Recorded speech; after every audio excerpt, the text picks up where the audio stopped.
Recording in progress.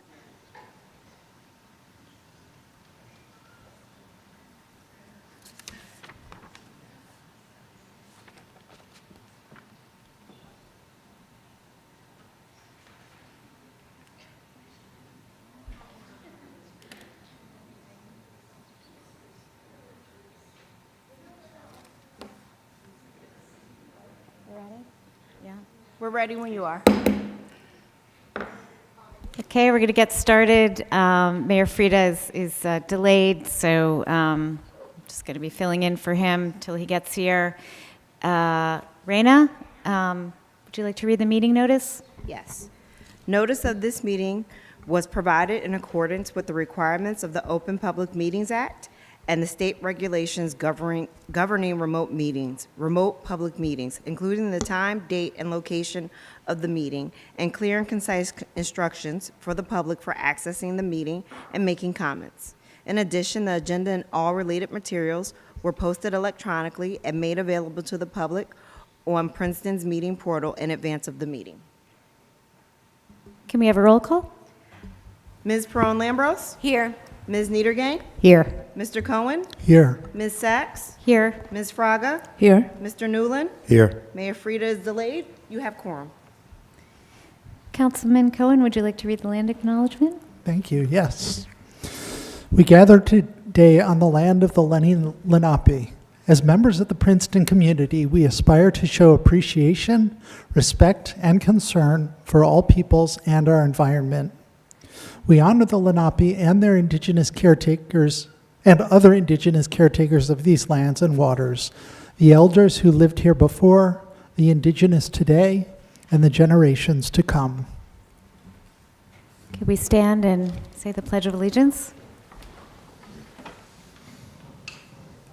Pledge allegiance to the flag of the United States of America and to the republic for which it stands, one nation, under God, indivisible, with liberty and justice for all.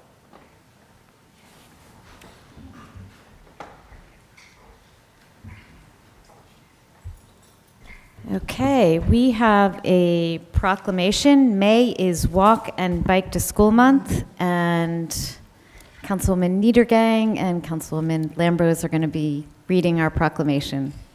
Thank you. Proclamation of the Office of the Mayor, Municipality of Princeton, proclaiming May as 2024 Walk and Bike to School Month.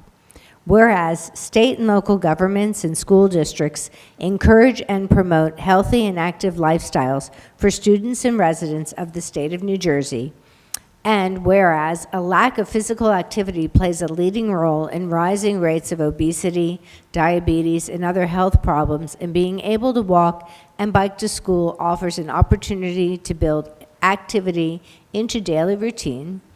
And whereas private motor transport to nearby schools contributes to traffic congestion and air pollution, and whereas all stakeholders strive to inform, assist, inspire, foster, and encourage children and their parents to walk and bike safely to and from school in an effort to boost physical activity and exercise, and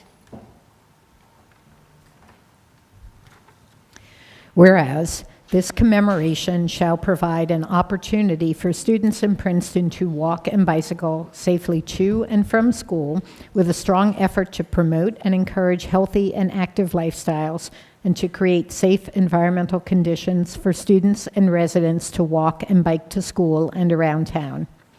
Whereas May, being Bike and Walk to School Month, includes National Ride-a-Bike Day on May 5th, 2024, National Bike and Roll to School Day on May 8th, 2024, Bike to Work Week 2024 on May 13th through 19th, 2024, and Bike to Work Day on Friday, May 17th. Now, therefore, I, pretending to be Mark Frida, Mayor of the Municipality of Princeton and the Council of Princeton, County of Mercer, State of New Jersey, do hereby proclaim May as 2024 Walk and Bike to School Month, in Princeton, New Jersey, and urge all students, parents, teachers, administrators, schools, and school districts in Princeton to participate in walking and biking events and to consider the safety and health of pedestrians and bicyclists this day and every day. Given under the mayor's hand and seal this 29th day of April 2024.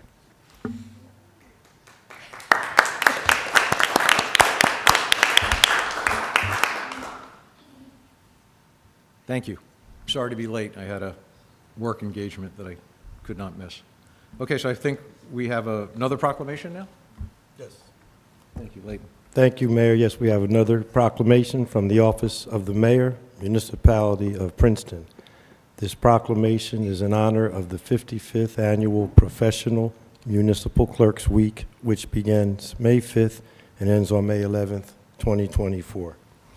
It reads as follows. Whereas the Office of the Professional Municipal Clerk, a time-honored and vital part of local government, exists throughout the world, and whereas the Office of the Professional Municipal Clerk is the oldest among public servants, and whereas the Office of the Professional Municipal Clerk provides the professional link between the citizens, the local governing bodies, and agencies of government at other levels, and whereas professional municipal clerks have pledged to be ever mindful of their neutrality and impartiality, rendering equal service to all, and whereas the professional municipal clerk serves as the information center on functions of local government and community, and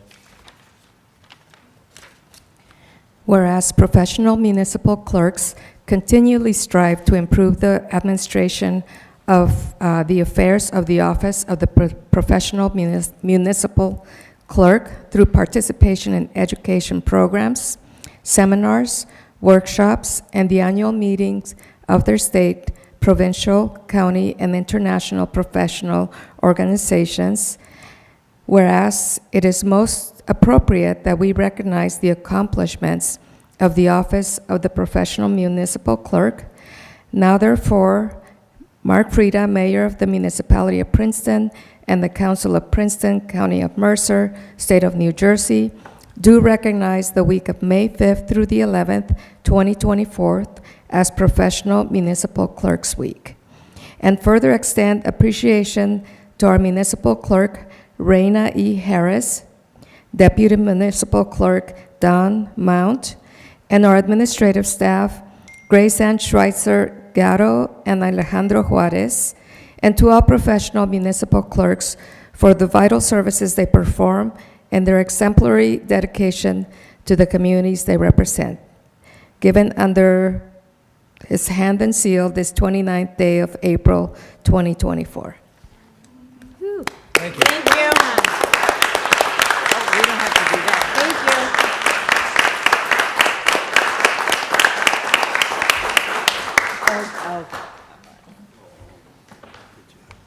Okay. Let's move on to announcements and reports. Council members with announcements or reports. Michelle. Thank you. Just wanted to mention a couple things. One is that April and May is the Bloom Local campaign month, which has been underway and going really well. Shade Tree Commission gave a lot of saplings away during Porch Fest last week, so I want to thank the Shade Tree Commission for all their work. I didn't know what went into that, but it was quite an undertaking and very well organized. There's a lot of other events happening still in May, and you can go to Experience Princeton website for more information.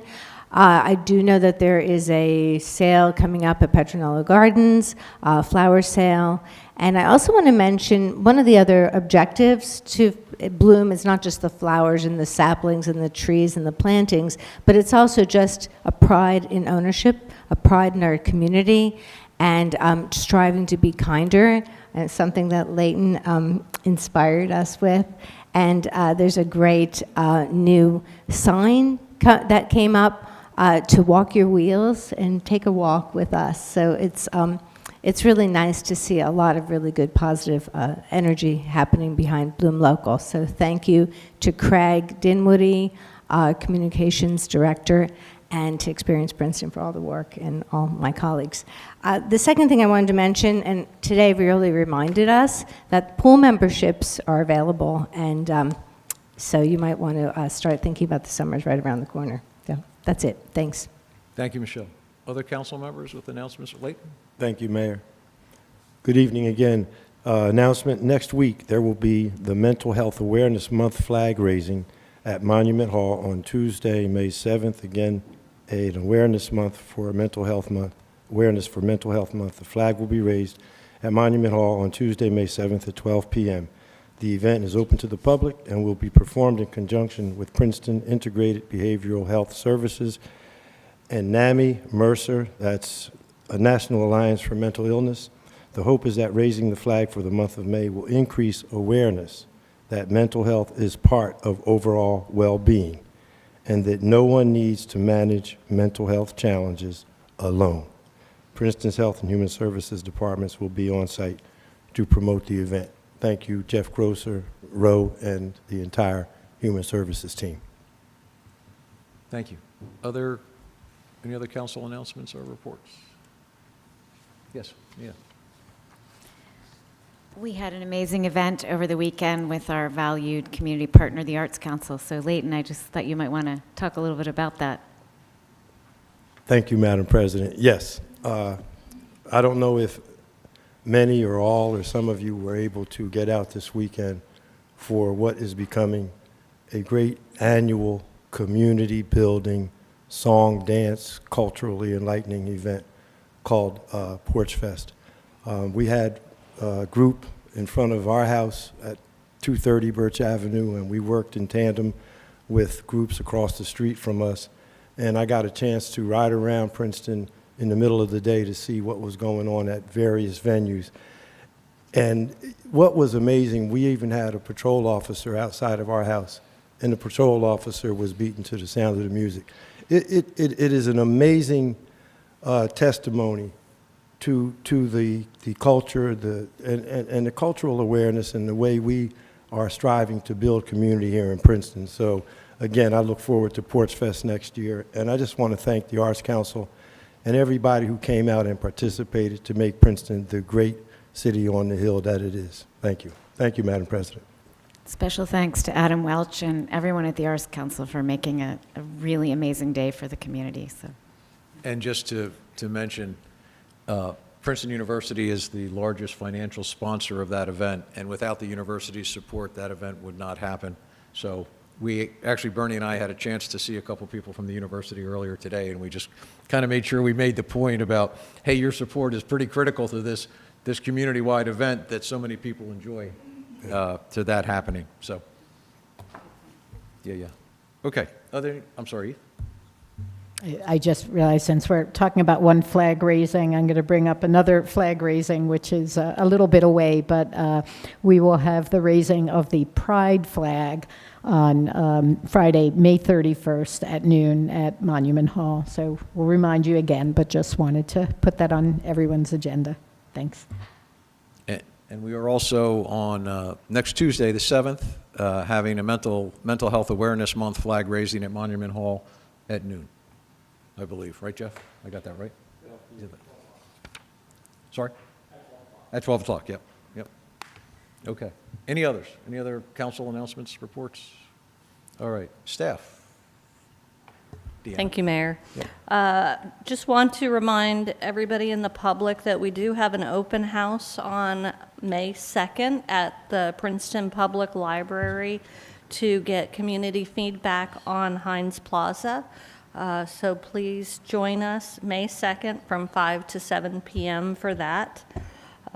We also want to highlight to the public on the municipal website, on the main page, there is a section called News and Alerts. And within that section on the website is a weekly update on the known traffic impacts from construction.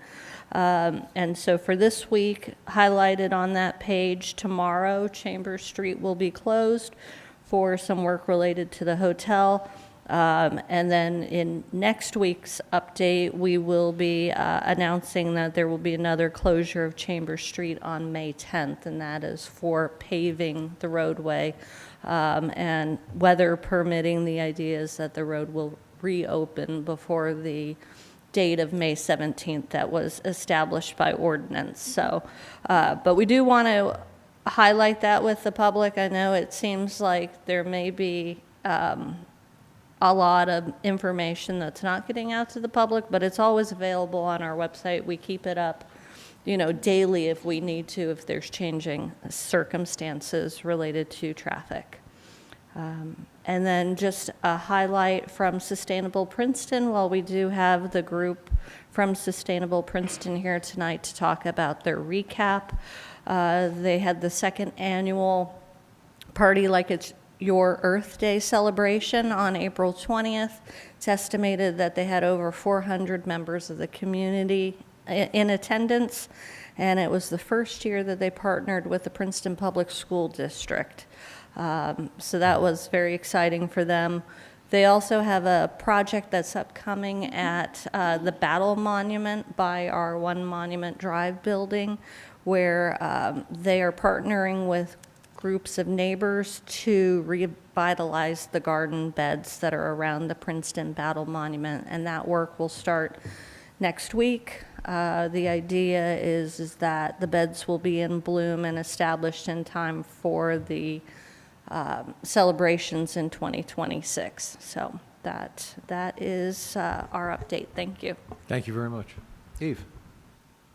Thanks. I just want to add something to Deanna's update. Thank you for that. While the reports of construction projects are everything that we know about, all of us received an email yesterday about something that happened on Friday on Witherspoon Street, where people were unable to reach Community Park School, and this was because of an unknown project by Verizon, where they came in and they closed the street and the municipality didn't know about it. So just a heads up that we will put everything on the website and in our newsletter that we know about, but there are multiple entities working in town, and sometimes they do not do as good a job of communicating as we would like, or adhere to our standards, such as the roads must be open so that people can pick up their children or drop their children off at school. So just, should something anomalous like that happen, just bear in mind it may not be the municipality's responsibility or fault. Okay. I think we're good. Any other staff reports at this time? All right. I don't see Isaac here, so I guess we're not going to have a... No, there was a mix-up. He didn't know he was on the agenda Okay. tonight. All right, fine. So no experience, Princeton. The police chief got called away on having to deal with a certain matter, so he's going to try to get back, but until then, we'll have to hold his report because he's not here to give it. All right, so I'm going to move on. Next up is comments from the public for items not on the agenda. If there's anybody in the audience that wants to talk about something again that's not on the agenda, this would be the time to jump up and come to the podium. If you do, you just come up, you state your name, your address, and a timer's going to pop up behind me, and you have 3 minutes to share your thoughts with us. Okay, cool. Greetings, Mayor, council members, and administrative staff, the people that make the town run. Hi, my name's Larry White, and I'm a member of Voter Choice New Jersey. We're a grassroots, citizen-led coalition that's hoping to bring ranked choice voting to the Garden State. Ranked choice voting, or RCV, is a fundamental election reform that will allow us to have more democratic and representative elections reflective of the voting population and its diversity. RCV is quite simple. All candidates who get the required number of signatures to appear on the ballot are grouped under the office. Voters then rank the candidates in order of preference, 1 through the total number, just a few, or even 1 candidate per office. As the votes are tallied, if no candidate achieves the 50% plus 1 majority, then the lowest vote total is eliminated, and the second or later choices of those voters is repopulated into the remaining candidates until a majority winner is reached. It's often called an instant runoff election. I bet Trenton would be interested in that. It also ensures that your vote stays alive through the process until a majority winner emerges. The benefits of RCV are myriad. A single general election held in November when people are most used to voting, maximizing turnout and minimizing election expense. It eliminates the county line without removing party affiliation. It eliminates the spoiler effect so you can vote your heart all the way through the process rather than convoluted calculations about harm and benefit. And it quells campaign vitriol because campaigns will pivot to similarity rather than difference in the hopes of getting a voter's second or third choice.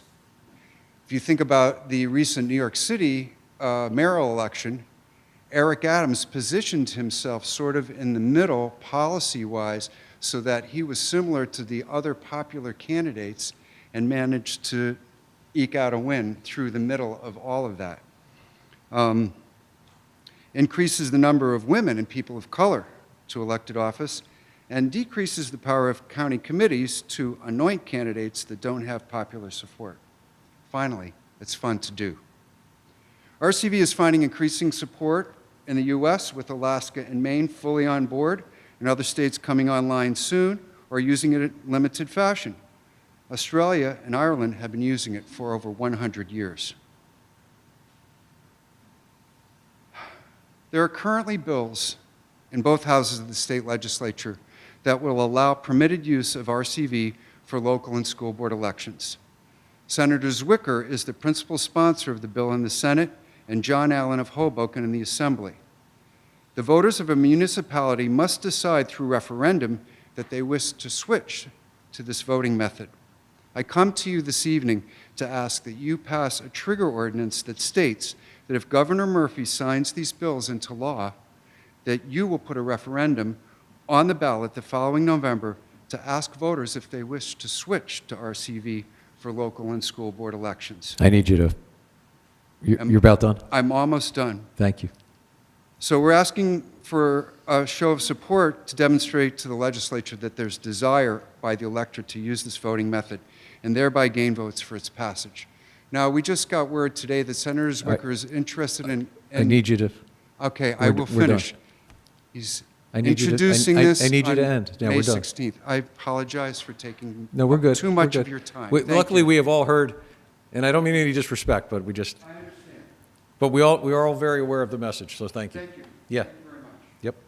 Are there other members of the public in the room that want to come up? And again, it's your name, your address, and 3 Yeah, minutes so- plus a few seconds. Can you hear me okay?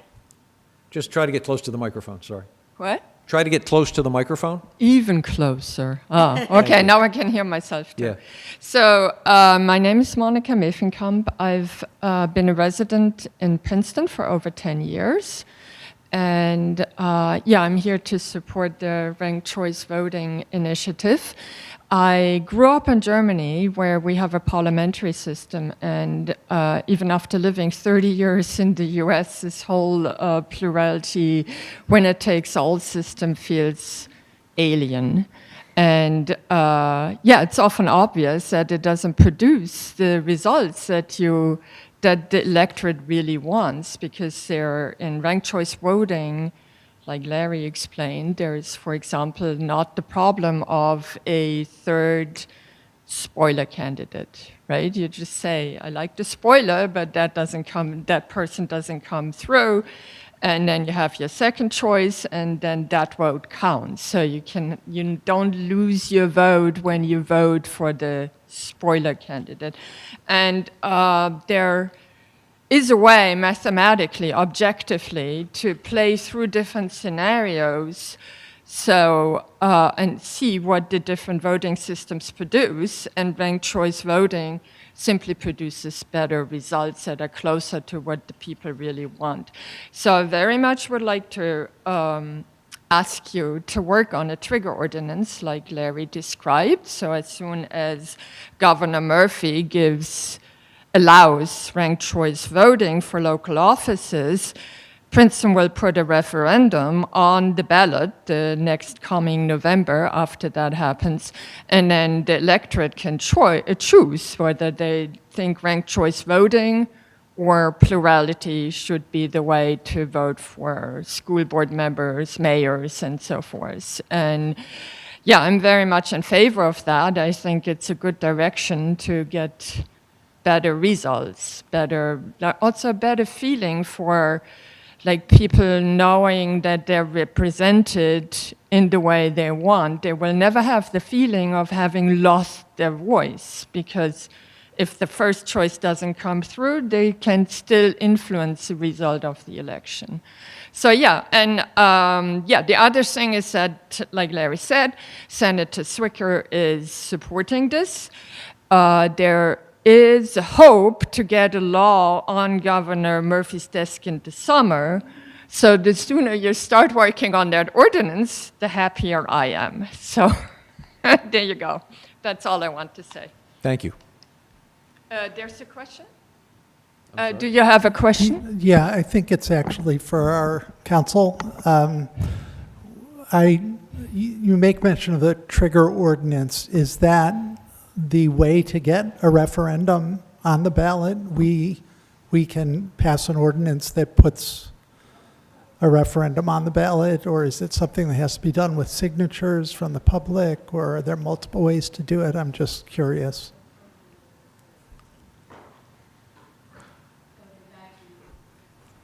I'll get back to you as the most effective way to do it. There is a method. Correct. Yeah, there is a method for the Yes. voters to put a referendum. There is, but there's also a way for the There's a council. You don't required have number to, of- the voters don't have to initiate it. I just, Right. So the actual Yes. voters in the town can petition the town with there's a formula for how many signatures you need and everything. And so a referendum could happen without the governing body taking an action. Anyway. at some point, there's also, it has to have a specific question. There's a whole statute on Yeah, how there's you a do whole- it. Okay, great. It's a process. Yeah. Let Like us so many know. things. Thank you. Thank you. Another gentleman, I think you want to come up? Same routine, name, address, and watch the timer. Thank you very much. Good evening, Mr. Mayor and esteemed members of the council. My name is Avery Dorgan. I am a resident of 400 Thanet Circle, and I'm proud to call Princeton my home. I grew up in Robbinsville, but Princeton was the center of my life. My education from 3rd through 12th grade was here, first at Princeton Friends, then at Hun. I grew up attending services at the UU Church and walking around town with friends, and on more than one occasion spending a little more than I should on chocolate at Lindt. So when it came time for my wife and me to find a place to settle, Princeton was the obvious choice. I want the best for Princeton, and everyone who, like me, is fortunate enough to call Princeton home. As such, I am here today to advocate for the adoption of a ranked choice voting measure, trigger ordinance, a measure that embodies the principles of democracy, choice, and fiscal responsibility. This proposal offers a pathway to a more inclusive, equitable, and efficient electoral system for our community. RCV isn't just about changing how we vote. It's about advancing social justice and equality in our electoral system. Far too often, our current winner-takes-all system disenfranchises marginalized communities and suppresses diverse voices. Communities of color, women, LGBTQI+ individuals, and other underrepresented groups face significant barriers in our traditional electoral process. Ranked choice voting presents an opportunity to address these systemic injustices by creating a more inclusive and equitable electoral system. By allowing voters to rank candidates in order of preference, RCV empowers communities to support candidates who truly represent their interests without fear of splitting the vote. This is particularly significant for communities that have historically been marginalized or underrepresented in our political landscape. Moreover, ranked choice voting eliminates the spoiler effect, which disproportionately affects candidates from smaller parties or independent backgrounds. This opens the door for a more diverse range of candidates to participate in the electoral process and ensures that voters have meaningful choices on the ballot. In addition to promoting diversity and representation, ranked choice voting has been shown to foster more civil and issue-focused campaigns. Candidates are incentivized to appeal to a broader spectrum of voters and build consensus, rather than resorting to divisive tactics and negative campaigning. This shift towards a more constructive political discourse benefits everyone in our community, regardless of their backgrounds or beliefs. The social justice implications of ranked choice voting are profound, and they extend beyond our local community. Across the country, cities and states are embracing ranked choice voting as a means to advocate fairness, equity, and inclusion in our democracy. Just recently, Jersey City passed a similar trigger ordinance, signaling a growing recognition of the transformative potential of ranked choice voting. By adopting a ranked choice voting trigger ordinance, Princeton has the opportunity to lead by example and demonstrate our commitment to social justice and equality. Let us not only recognize the importance of this electoral reform, but also take action to ensure that every voice is heard and every vote truly counts. Thank you for your attention and consideration. Great timing. Thank you. That is amazing. Anyone else in the room? Public comment? Okay. Did we have anybody online? Yes, we do. Okay, can we bring in the first person with their hand up, please?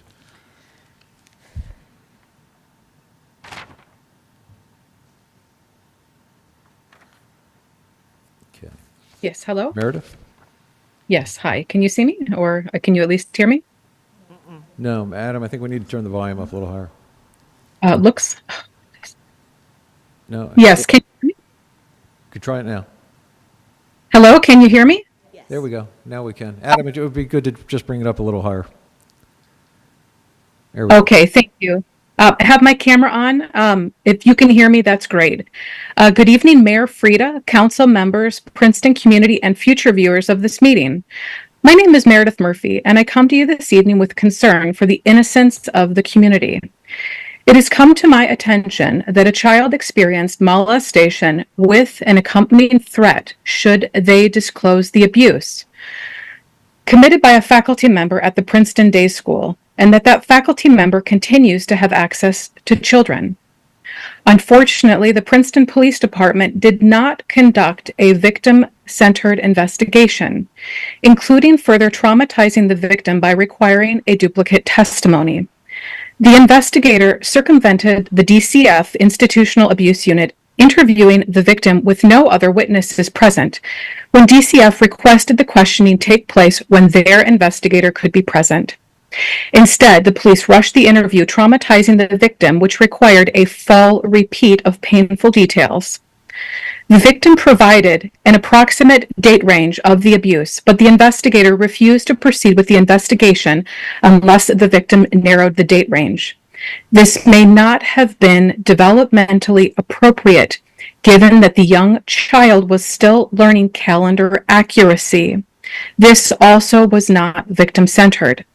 There were many additional concerns regarding the investigation, including misleading the victim about video and audio recording and insensitivity with follow-up communication. I am calling upon the community to write, visit, telephone Chief of Police Christopher Nash, Mercer County Prosecutor Tim Ward, to immediately reopen this investigation and give the victim an opportunity to use their voice to identify the offender in a physical lineup, something they have refused to do to this day. Thank you for your attention to this grave matter, and for those of you who will act on behalf of innocent, often helpless children. Thank you, Meredith. Thank you. Do we have anyone else with their hand up on Zoom?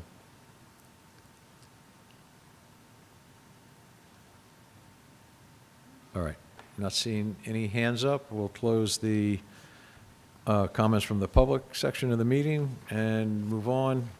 We have two sets of minutes to approve, February 26th and February 27th. Thank you, Eve. Is there, Leticia's got the second. Any questions or comments on the minutes? All right, seeing none, all in favor, please say aye. Aye. Aye. Okay, there we go. Next up, municipal budget. Ordinance 2024-11, and ordinance of the municipality of Princeton to exceed the municipal budget appropriation limits and to establish a cap bank. Would someone move that, please? Thank you, David. Leighton's got the second. Our CFO is here. Sandy, do you want to tell us what that means? Yeah, that means that it allows us to bank the excess of the 1.5% for the next 2 years in the event that we need it for our budget cap, our spending cap. This allows us to do this every year we can go up to the 3.5%, and it helps us in the future if we need it. Thank you. Do we have any council questions on that explanation? Just making sure. Anybody from the public, any questions for our CFO on that? Bless you. Thank you. Okay, hearing none, could we have a roll call vote on that, please? Ms. Pearl Lambros? Yes. Ms. Niedergang? Yes. Mr. Cohen? Yes. Ms. Sachs? Yes. Ms. Fraga? Yes. Mr. Newland? Yes. Carried. Thank you. Next up is the public hearing on the 2024 municipal budget. So we need someone to move the budget. So moved. Thank you, David. Michelle's got the second. And let's start with any council questions or comments. I think Sandy has a little presentation, so why don't we do that and then see if there are questions? That would be great. Adam, if you could bring my screen up here. Adam's the guy in the background doing the technology, just so you don't think we're talking to some imaginary friend of ours, just so you know.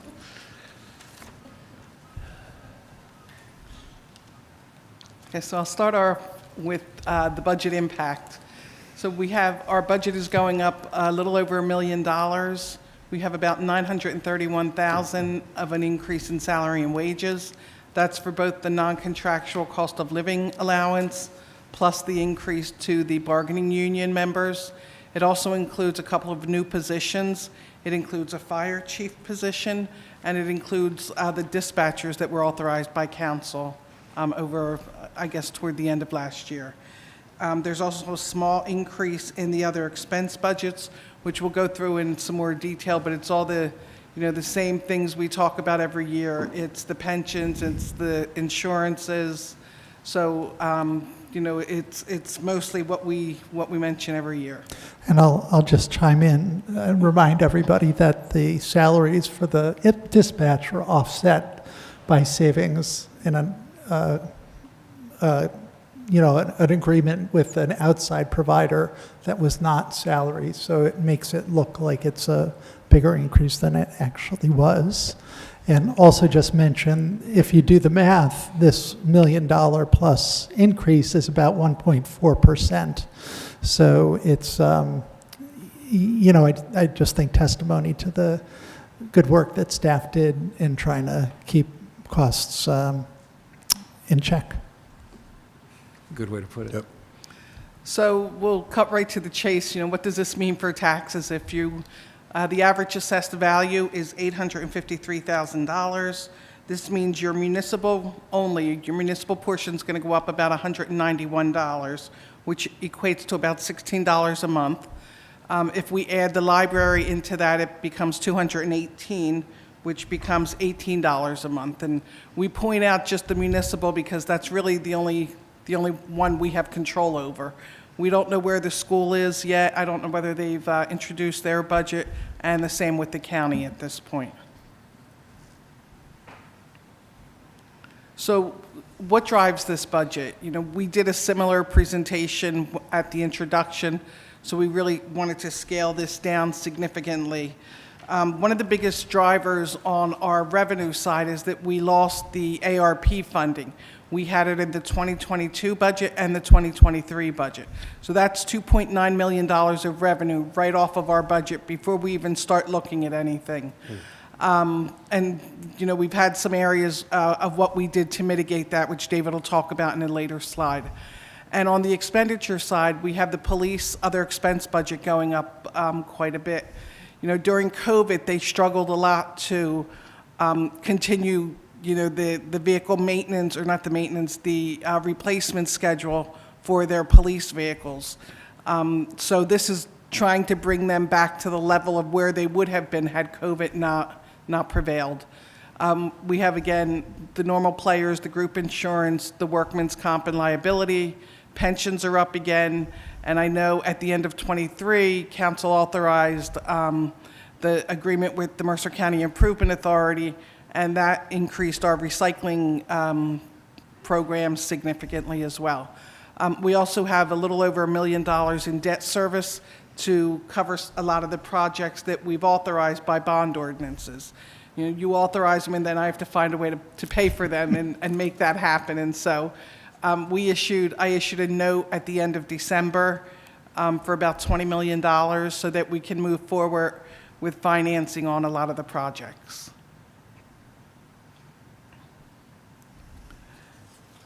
And some of the budgets that were reduced by the administration, we spent a lot of quality time going through all the operating budgets. Deanna can tell you, Jeff can tell you, everybody was hostage when we went through these. But mostly, I think the point that I want to make on a lot of the reductions that we did, they were true budget reductions over what they had in the 2023 budget. We looked at what was expended in all the budgets, and people are coming in, they're asking for the same budgets every year, and they're not really looking at what they're spending. And so this kind of held everybody a little more accountable than we have in the past. And by doing so, we were able to reduce $1.7 million off of our budget on the expenditure side. And I would be remiss if I didn't mention a lot of that also came with the corner house, moving away from the municipal budget. Yeah, and I'm thinking that Jeff Grosser wins the award for the most impactful change to our budget this year. And I'm going forward, I'm thinking of really establishing that, have an award for the department that does the best job. That can be retroactive if you like.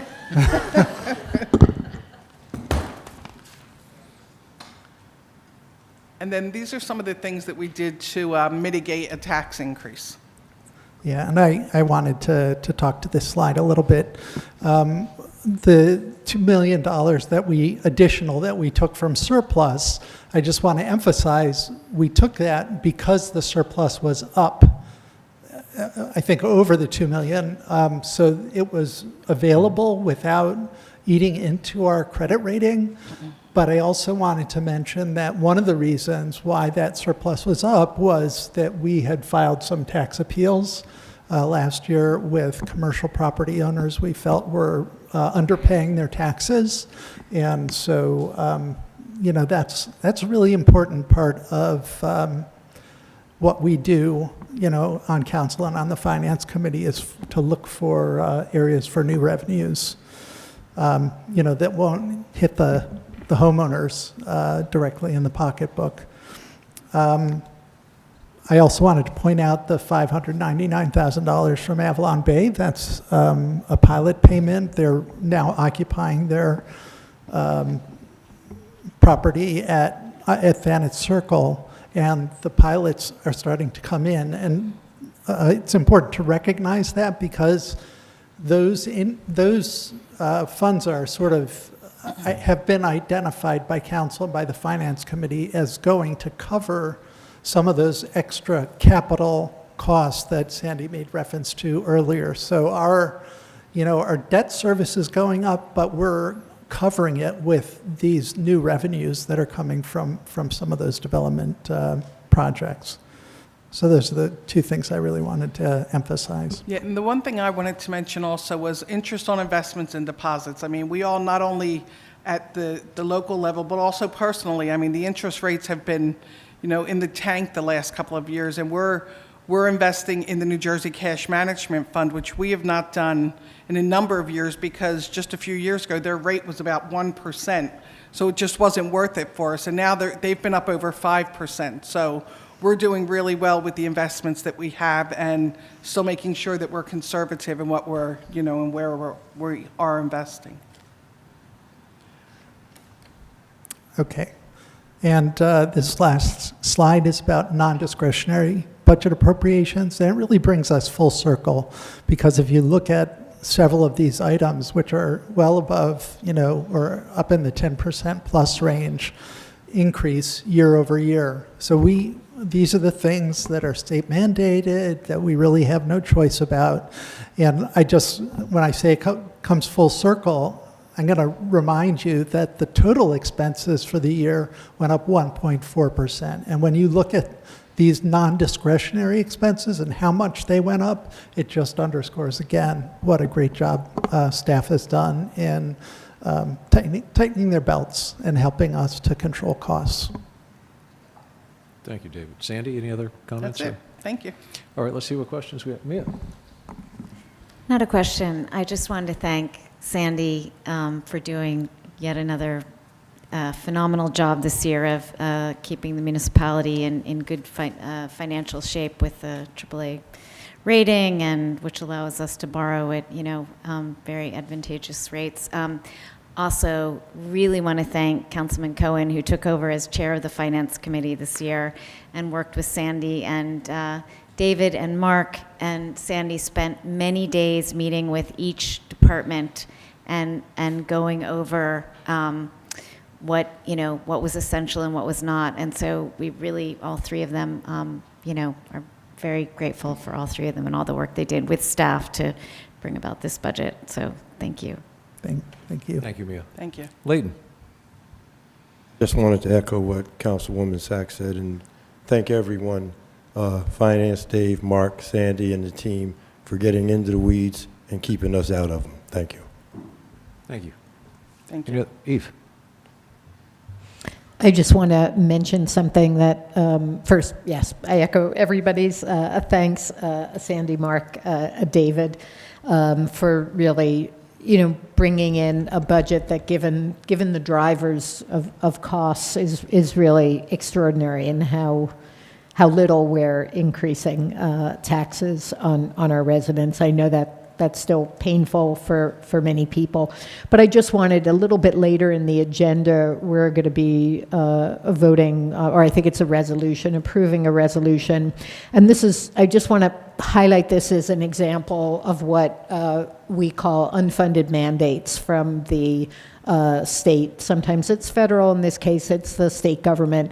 It's for a good cause. We have to make changes in how we manage our stormwater. So we're spending, I think, about $150,000, a little give or take.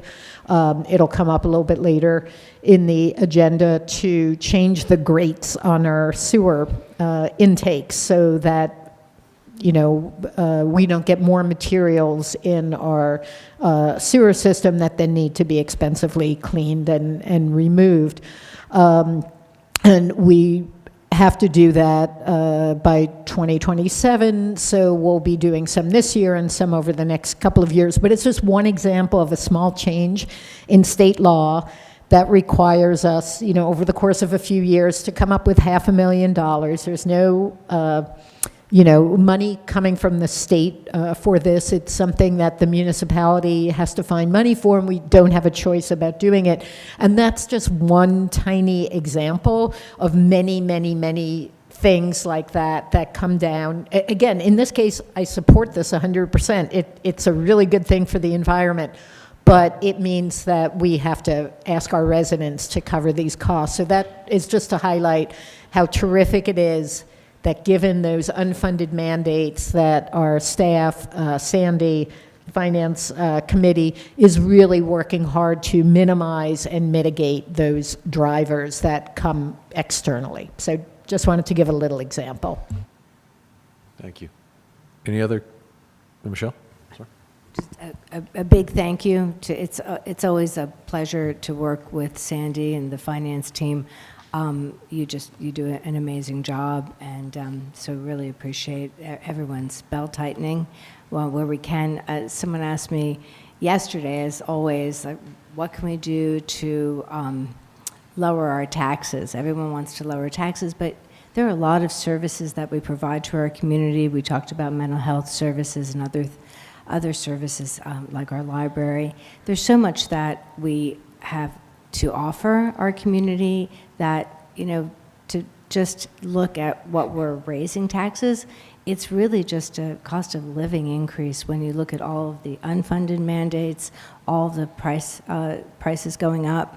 But I'm also really glad to hear that we're making money on those high interest rates right now, because that's a really good positive benefit to the high interest rates. And anyway, thanks for a magnificent job again this year. Appreciate it.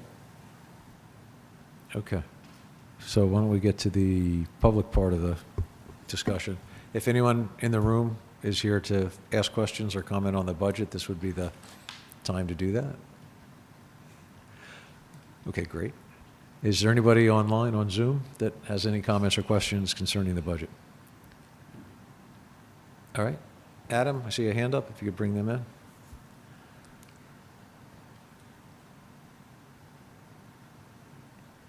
Are y'all able to hear me? Yes, go ahead. Hello.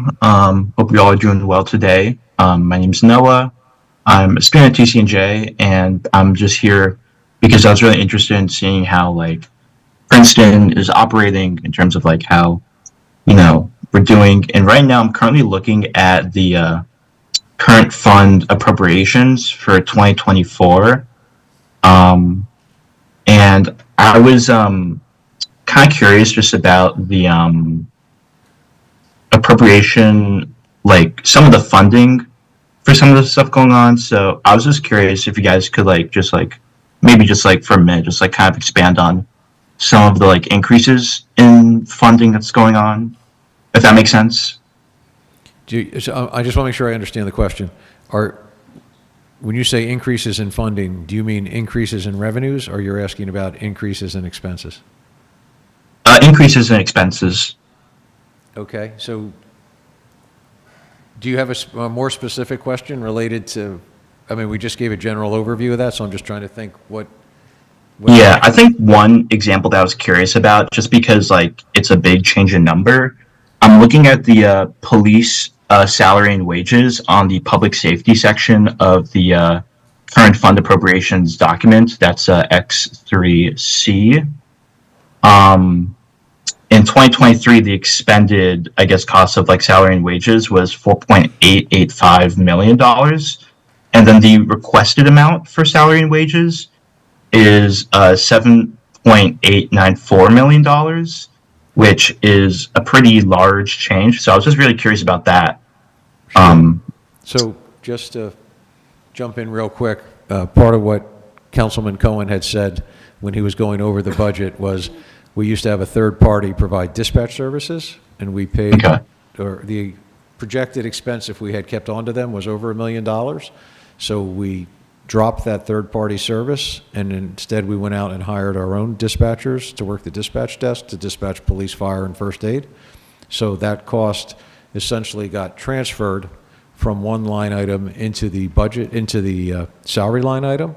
But overall, the cost for that is projected to be less than it would have been if we had stayed with the third-party service. So even though it looks like it's a large increase, which it is in one line item, there's an offsetting decrease in another line item. Oh, okay. Yeah, no, that makes a lot more sense. Thank you. Yeah, sure. No, it's a good question. Have a good day, guys. Yeah, no, thanks. All right, is there anybody else online that has a question? All right. I don't see any, so we'll go to the resolution to actually approve the budget. I'm assuming, right, Council, you're all good? No other questions or comments? Okay. All right, so it's 24-124, a resolution of the Mayor and Council of Princeton to adopt the 2024 municipal budget. And if someone would move that, Mia, thank you. Michelle's got the second. And that's a roll call vote, please. Ms. Perron-Lambros? Yes.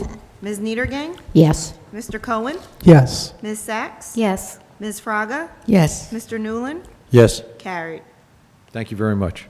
And now we have a presentation by Sustainable Princeton. Thank you for your patience, and the floor is yours.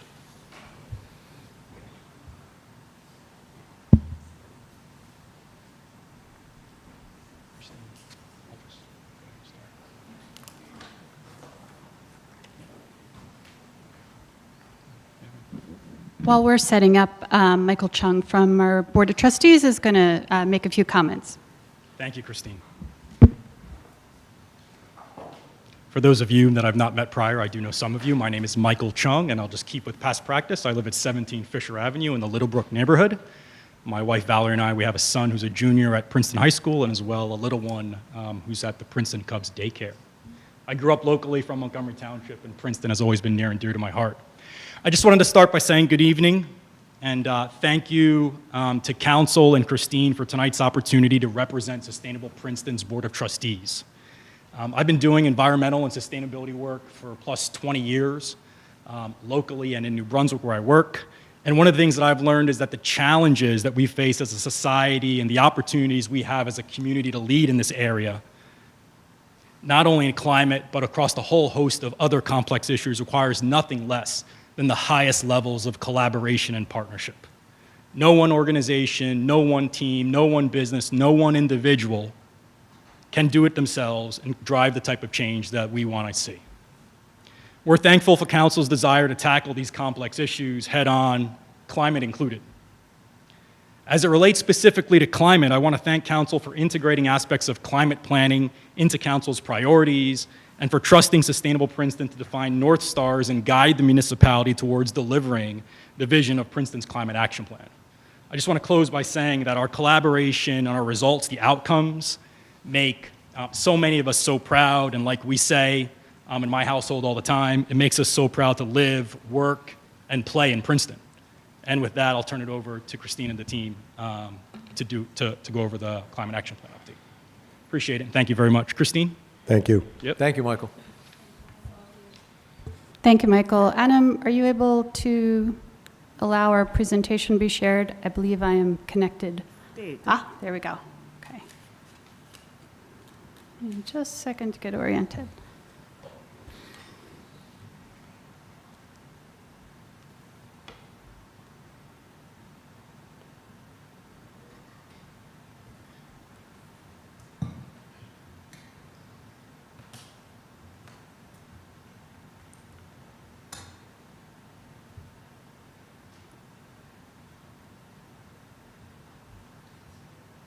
I know, trying to.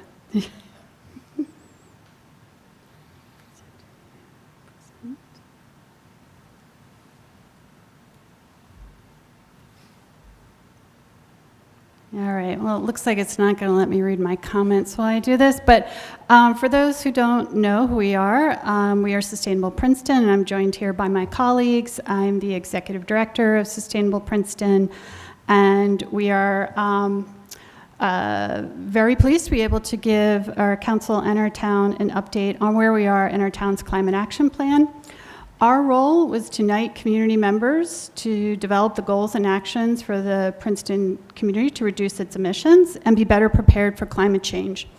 And just as the plan was the product of many individuals, so is the work being done to achieve the plan. So please note that while we are the ones speaking tonight, the progress we're sharing is the work of many people, municipal staff, elected officials, boards, committees and commissions, volunteers, other nonprofits, businesses, and our schools. And our objective tonight is to just give an overview of the progress towards achieving the plan, and a more detailed report will be available later this week, and we have done our best to include as much as we know is being done in Princeton.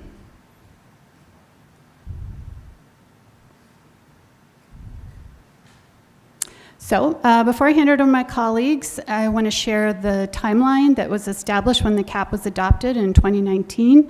We are about 4 years from 2028, which is the point where we said the community would update the plan. And now I'm going to turn over to Alex Dill, my colleague, who's going to present the next few slides. Thank you, Christine. So the Princeton Climate Action Plan is informed by a greenhouse gas inventory. So this evaluates and estimates greenhouse gas emissions within the municipality, and then also provides a baseline for tracking emission trends. Every year, this inventory is totaled up, and here you could see the... You can see the numbers. You could see the totals from 2022 back into 2018, when the CAP was first created. Sorry, it's not generating on the screen there. You are still able to see in 2020 the dip down in greenhouse gas emissions. This was during COVID, but just because you see less emissions here in Princeton doesn't mean that was everywhere.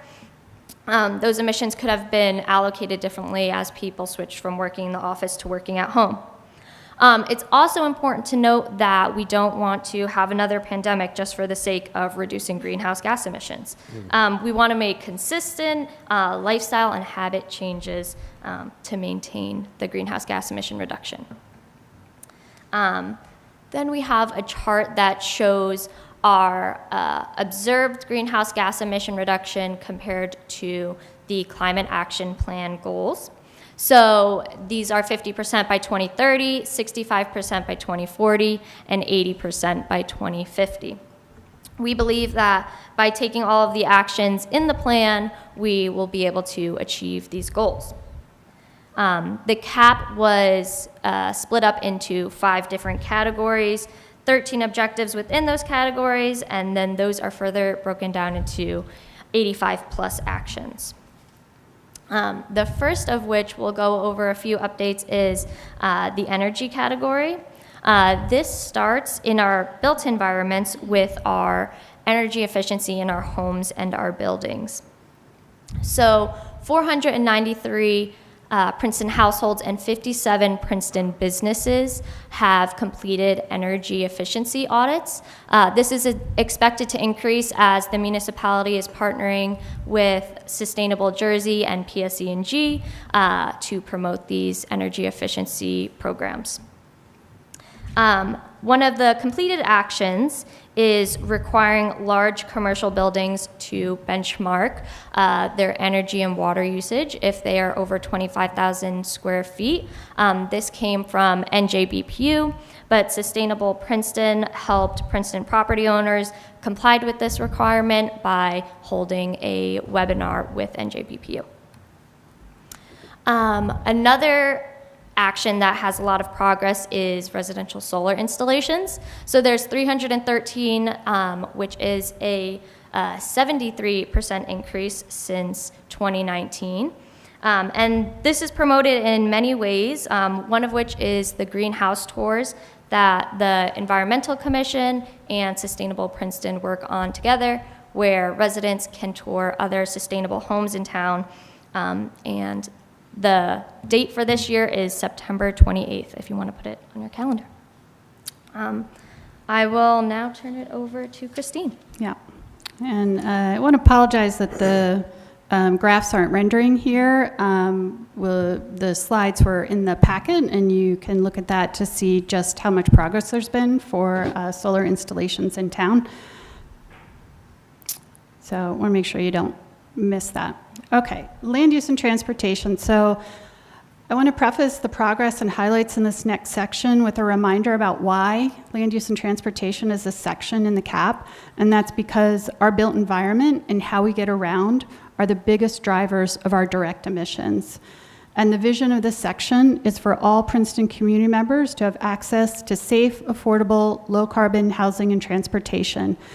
And the objectives and actions in this section are based on evidence-based planning principles that solve our carbon pollution problem and are accepted by environmental and sustainability leaders across the U.S. And these actions follow smart growth principles, which allow our community to make the most efficient use of our resources and be a more equitable town. Because when you give people a place to live in an area of opportunity, they thrive.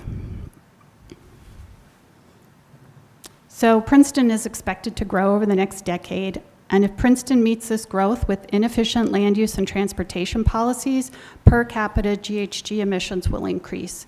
So new growth, if managed well, can support Princeton's efforts to reduce emissions.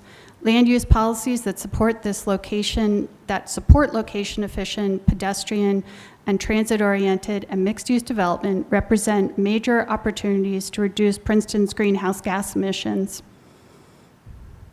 Additionally, reducing the number and length of vehicle trips, increasing the number of people moved per vehicle, and increasing the number of clean vehicles on the streets will significantly reduce Princeton's transportation-related emissions. And the combination of compact development built with green building features close to transit and supporting zero-emission vehicles has the most potential to reduce energy use. So listed on this slide is progress to promote low-carbon ways of getting to where you need to go. And this slide and the next one should really be presented by Deanna. This information was provided to us by Deanna and her team, and it represents the list of completed and in-progress work that is a result of her team executing on the town's bicycle mobility plan and pedestrian improvements. And I think that's a really notable stat there, completed is 18,700 feet or 3.5 miles of bicycle and pedestrian improvements, and upcoming are 22,200 feet or 4.2 miles to be completed in the next 2 years. So thank you to Deanna and her team for providing this critical work and this data. And I just want to pipe in that there's also, the university has a really fantastic plan for Washington Road as well. And you beat me to the punch. Here are 3 items of progress coming soon. Princeton's second dedicated bike lane and first buffered bike lane will be coming. Electric shuttles will be incorporated into the town's muni transit service, and the university will be adding an off-road cycle track and on-road two-way cycle track on Washington Road. And on enabling vehicle electrification, Princeton has 20 public charging EV charging stations to make switching from a gas-powered vehicle to an electric one easier. And I'm not sure if the members of the public are aware, but New Jersey passed a law in 2021 that requires new development to install EV charging stations based on the number of parking spaces.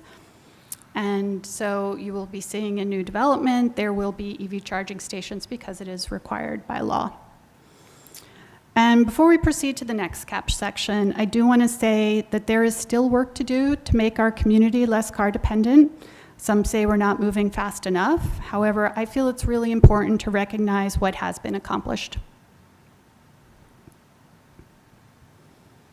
Okay, and the next section of the Climate Action Plan is the natural resource section, and its vision is that all Princeton community members benefit from a healthy and resilient ecosystem. And no conversation about natural resources would happen without recognizing, or should happen without recognizing, all the organizations and municipal departments working to achieve that vision. Everyone listed on this slide is doing tremendous work to achieve the actions in this section.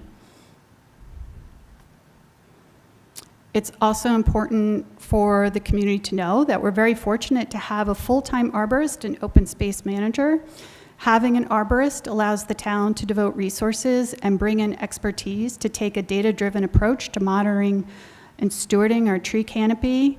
Princeton now has a street tree inventory thanks to the arborist and the municipality.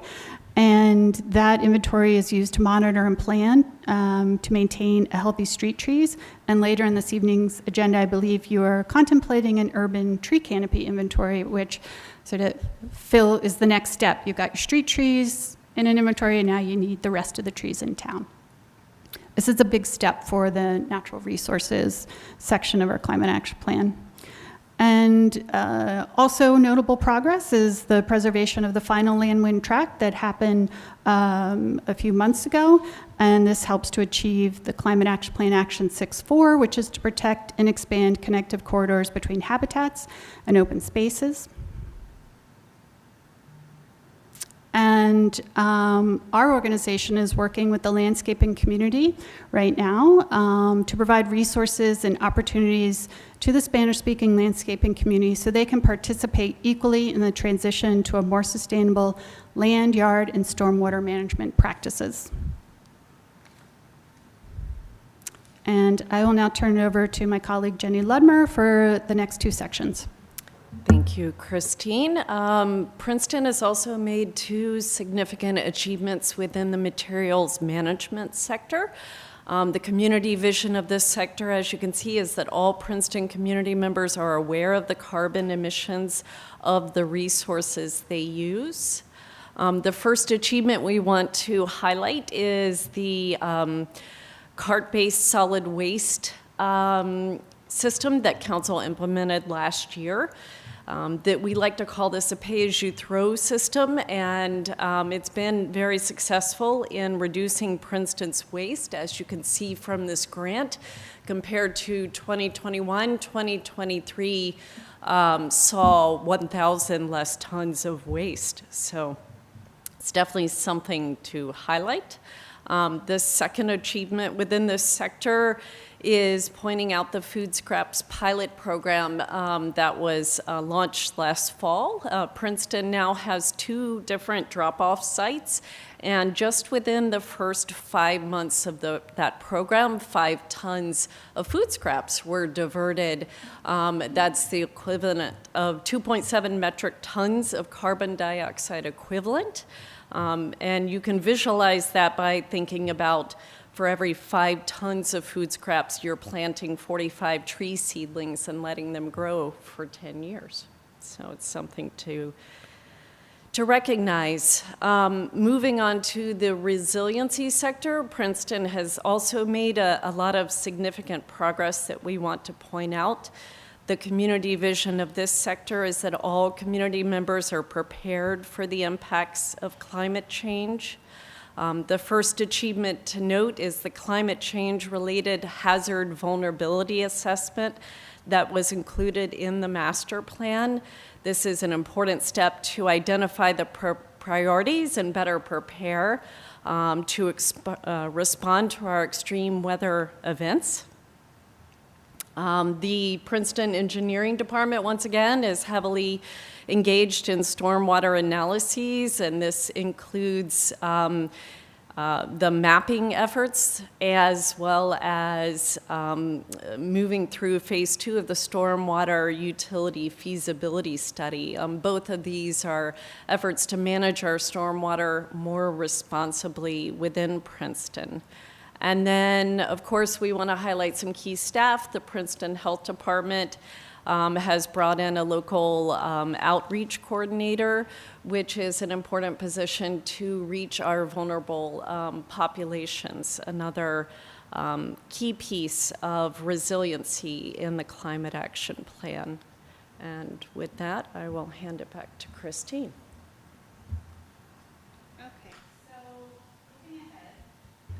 So looking ahead, what should the council be aware of in the near term and factor into your annual goals and priorities? We want to ensure that you're aware of the list of current and upcoming state and federal plans and programs that have opportunities for local governments to help fulfill their climate action goals. This is a list of the state and federal programs and policies. The federal government is providing billions of dollars to states and local governments for climate action initiatives. And we recognize that resources are required to take advantage of every grant or opportunity, and that they do need to be weighed against the full workload that the municipality is responsible for. So we should be looking towards these as potential funding sources, but recognize that these all do come with time to have to apply for and manage grants, because if you've ever done a federal grant, they are not simple.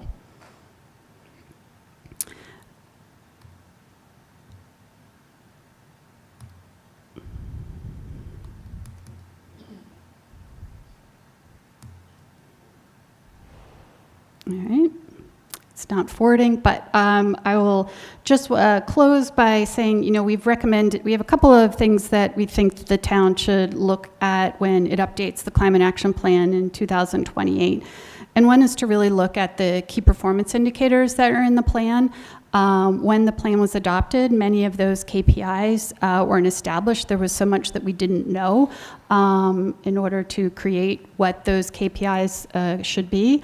I think if we're going to do a better job of achieving the Climate Action Plan, we should reevaluate what those KPIs are and make sure they're achievable.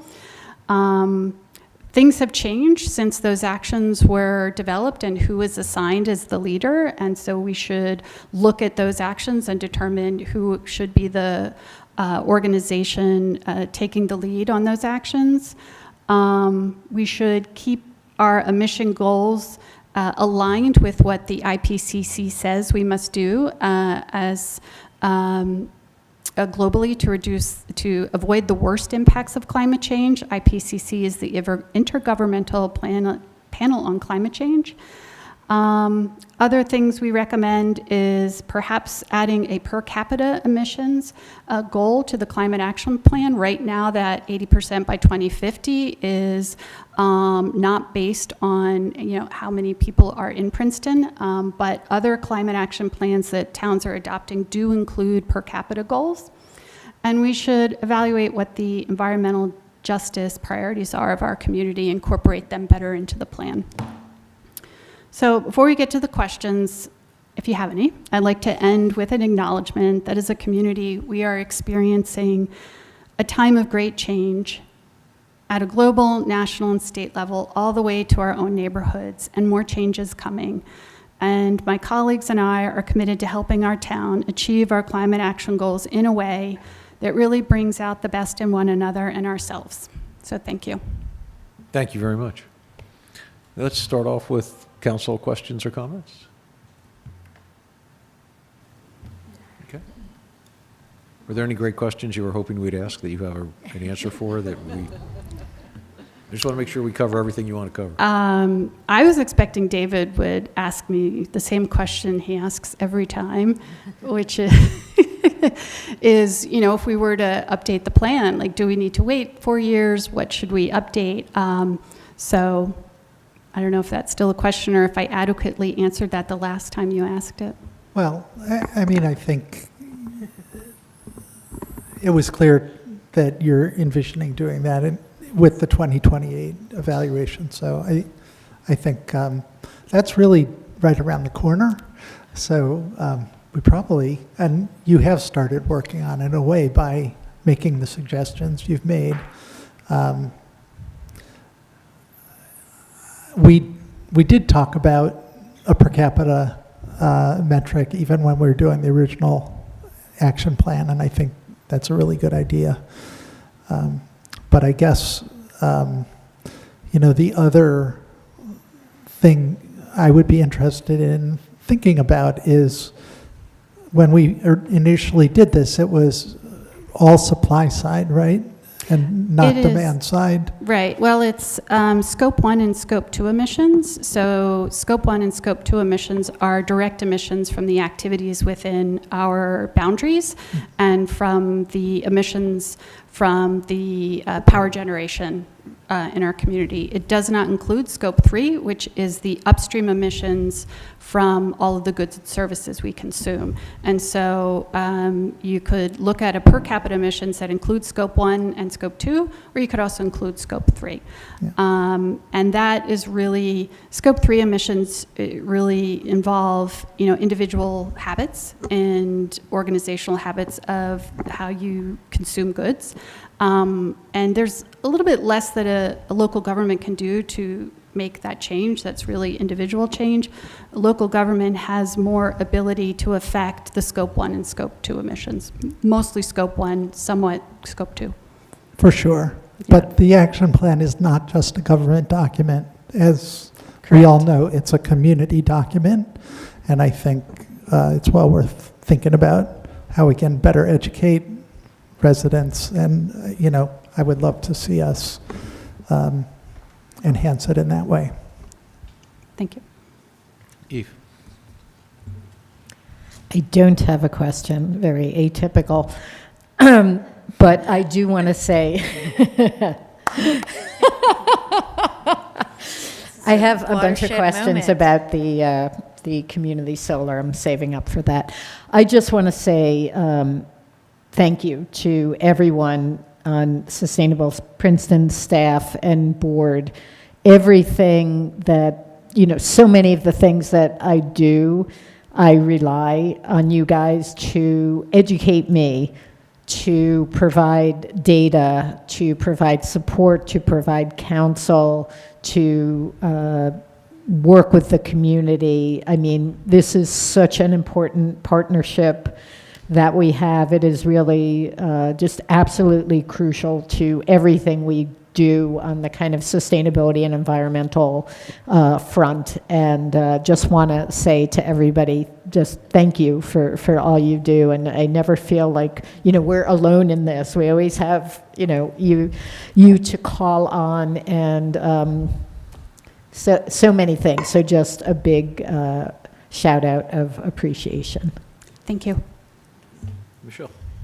Thank you. I just, I wanted to mention a couple of things. So one is that the Pedestrian and Bike Advisory Committee is putting together some recommendations to come before council, hopefully the next meeting or two. And we hope that it'll be even more aggressive in terms of where we can put bike lanes and bike boulevards. We have the opportunity with PSE&G doing a lot of work right now in town. When they are done, they can restripe. So, you know, we don't have to do a striping contract, and we can hopefully get some things done. So that's one thing I'm hoping that will be an even longer list. And then the second thing is I'm really interested, are you planning or have you done any workshops or any outreach about rain gardens? Because I think it's something people are like really, and we talked about this at the Shade Tree Commission, and I don't know if it's something that could be collaborated on, but there's just a lot of interest in town. Like, what's a rain garden? How do I build one? And, you know, I don't know if that's something that is an undertaking that's not an expensive undertaking or is. That is something we have been doing. Most recently, we had a Rain Garden 101 workshop for Spanish-speaking landscapers. We view this as like a dual effort to educate the community to want rain gardens and understand the importance of them. So we have done some of our Sustainable Minds events, talk about rain gardens. We brought in the Watershed Institute to help some of the neighborhoods in town do an assessment of where it makes sense to have rain gardens. And on the other side, we feel we really need to help build the professional expertise in the landscaping community so they can provide those services. So that is something we're going to continue to work on in the coming years. That's wonderful. Thank you, and thanks for a great presentation. Yeah, appreciate it. thank you. Okay, Leighton.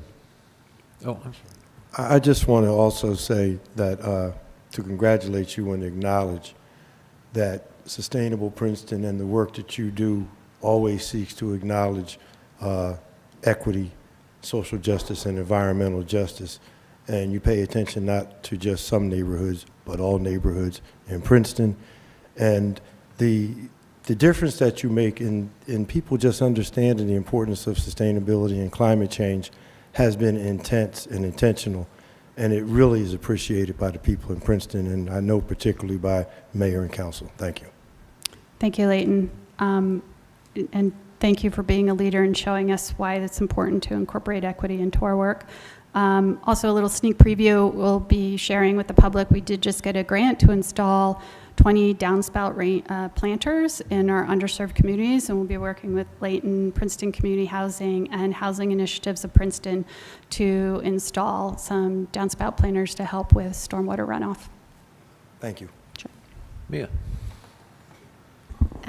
So I also want to thank all of the Sustainable Princeton board members who came out tonight to the council meeting to listen and support and participate in this. And as most of you know, Sustainable Princeton is something that I was involved with for many years before I was involved in doing this. And tonight is one of those nights where I am just, you know, feeling so proud that not only is the Climate Action Plan a thing, but it's far enough along that we're evaluating the progress. And I am remembering all the years in which there was discussion on the municipal side and on the Sustainable Princeton side of how much we needed a climate action plan for Princeton, and would it ever happen, and how would we do it, and what would be the process. And, you know, there was outreach, ongoing outreach from community members who said, when is there going to be a climate action plan for Princeton? And now not only is there a climate action plan, but it is making significant progress.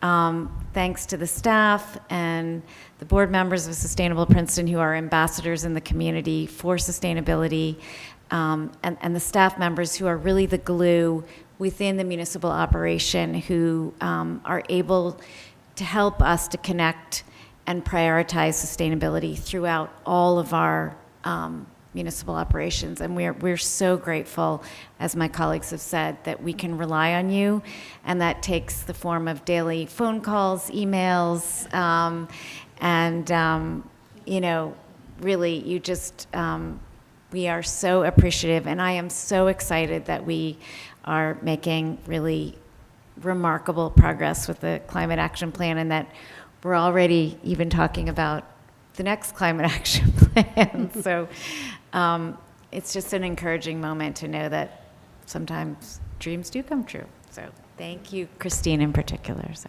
No, thank you to my team. It's a team effort. Thanks, Leticia. Yeah, thank you. No, I too want to express my gratitude and appreciation for all that Sustainable Princeton has been doing for our community. I especially want to express my appreciation for, it's just evident, not just in the presentation that you made tonight, but evident in the initiatives, the workshops you present to ensure that you're also reaching out to our vulnerable population, our Spanish-speaking landscapers. If I didn't say it before, was very proud of when I think I believe you were the first of our community partners that actually applied the equity toolkit when developing an initiative. And so if I haven't said it before, I truly appreciate all the work that you do and that you apply equity lens to all the initiatives that you move forward. Thank you. Okay, thank you very much. Okay. Have a All great right. evening. Thank you all for Sure. attending. It's very Okay. nice of you. Thank you.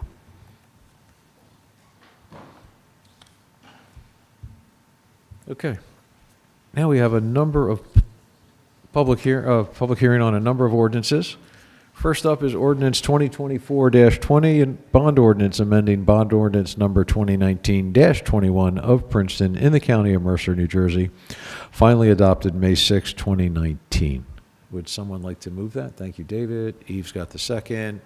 Sandy, do you want to tell us about that? Yes, of course. This bond ordinance amendment is to include Smoyer Park in the funding for the Mercer Play Grant, which also included Hilltop Park. So we're adding Smoyer Park to this ordinance. Thank you very much. Questions or comments from council members? Michelle?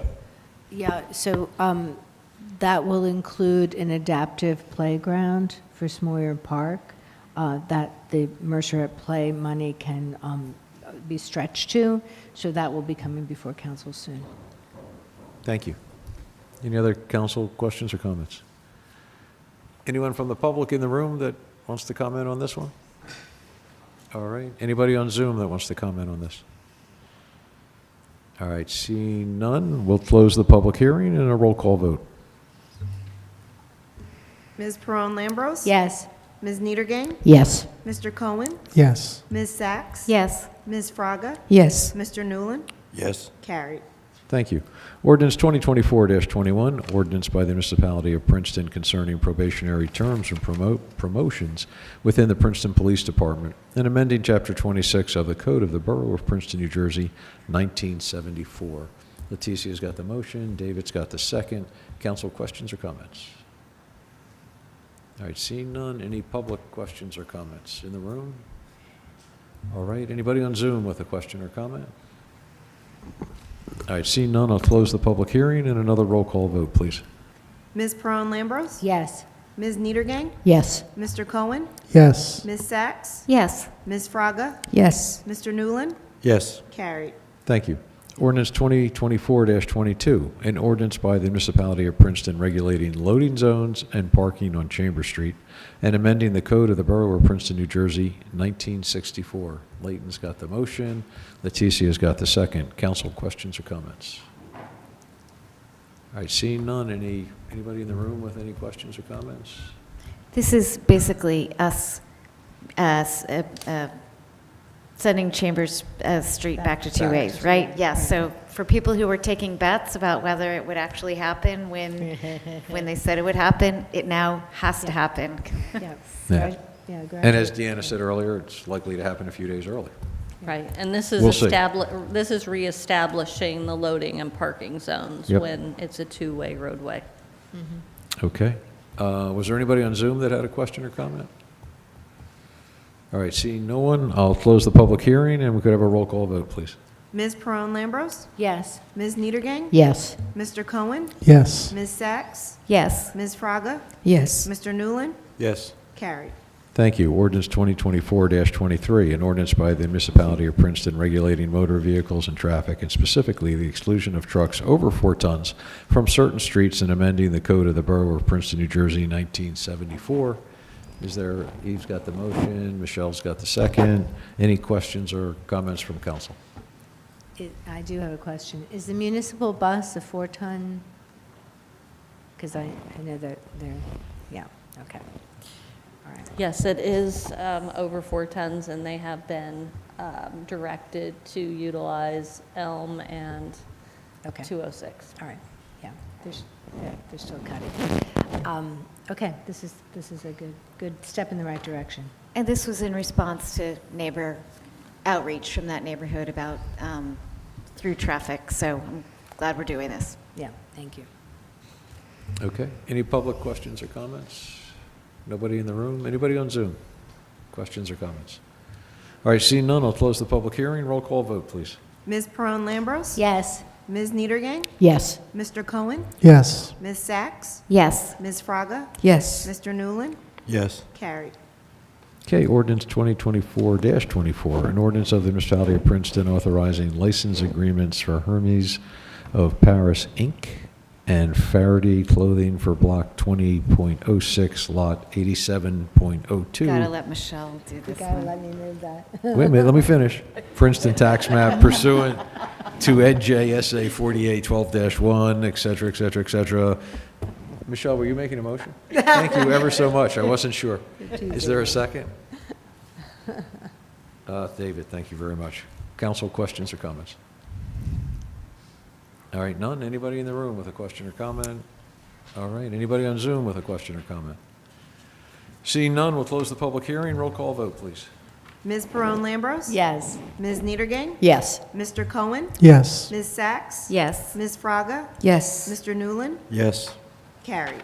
Thank you. Ordinance 2024-25, an ordinance of the municipality of Princeton accepting a conservation easement on a portion of Block 2802, Lot 1.01, Princeton Tax Map, and authorizing the execution of a banked parking agreement with Mount Lucas Properties, Inc., pursuant to NJSA 4812-4. And is there a motion on that one? Thank you, David. Eve's got the second. Council, questions or comments? Eve first, and then David. Eve, you had a question, or was your hand still up? Sorry, David.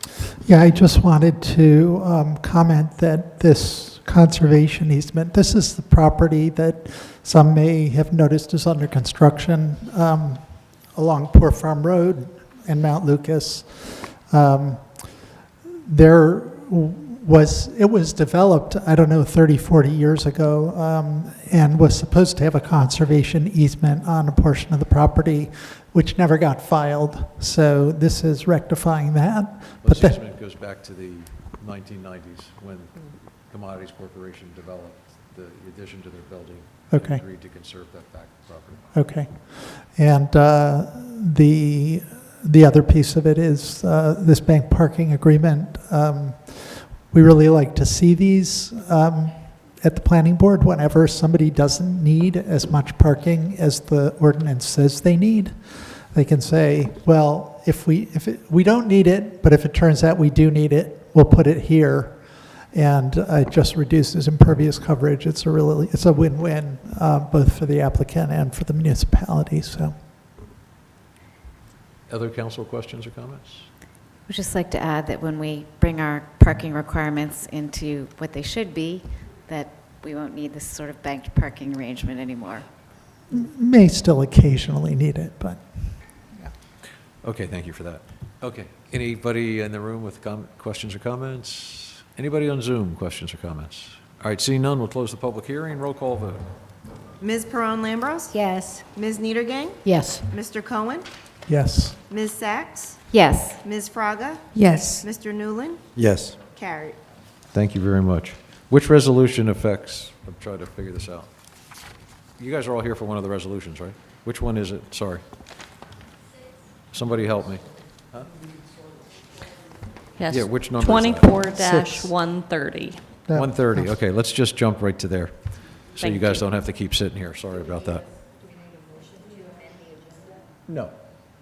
But I think it's within the prerogative of us to, since we have a group here, we can move the resolutions around. We're still going to cover them all.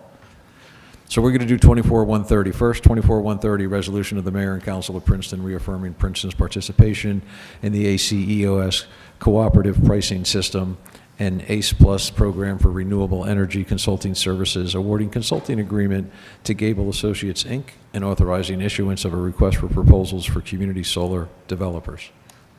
I think Mia's going to move that. Yeah. And is there a second? Eve, thank you very much.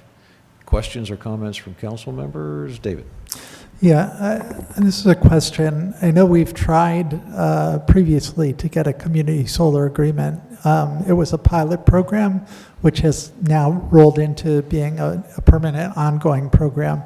But I'm curious if there's still also a limit on the number of awards and whether we may run into similar issues as we've had in the past where we can't get one.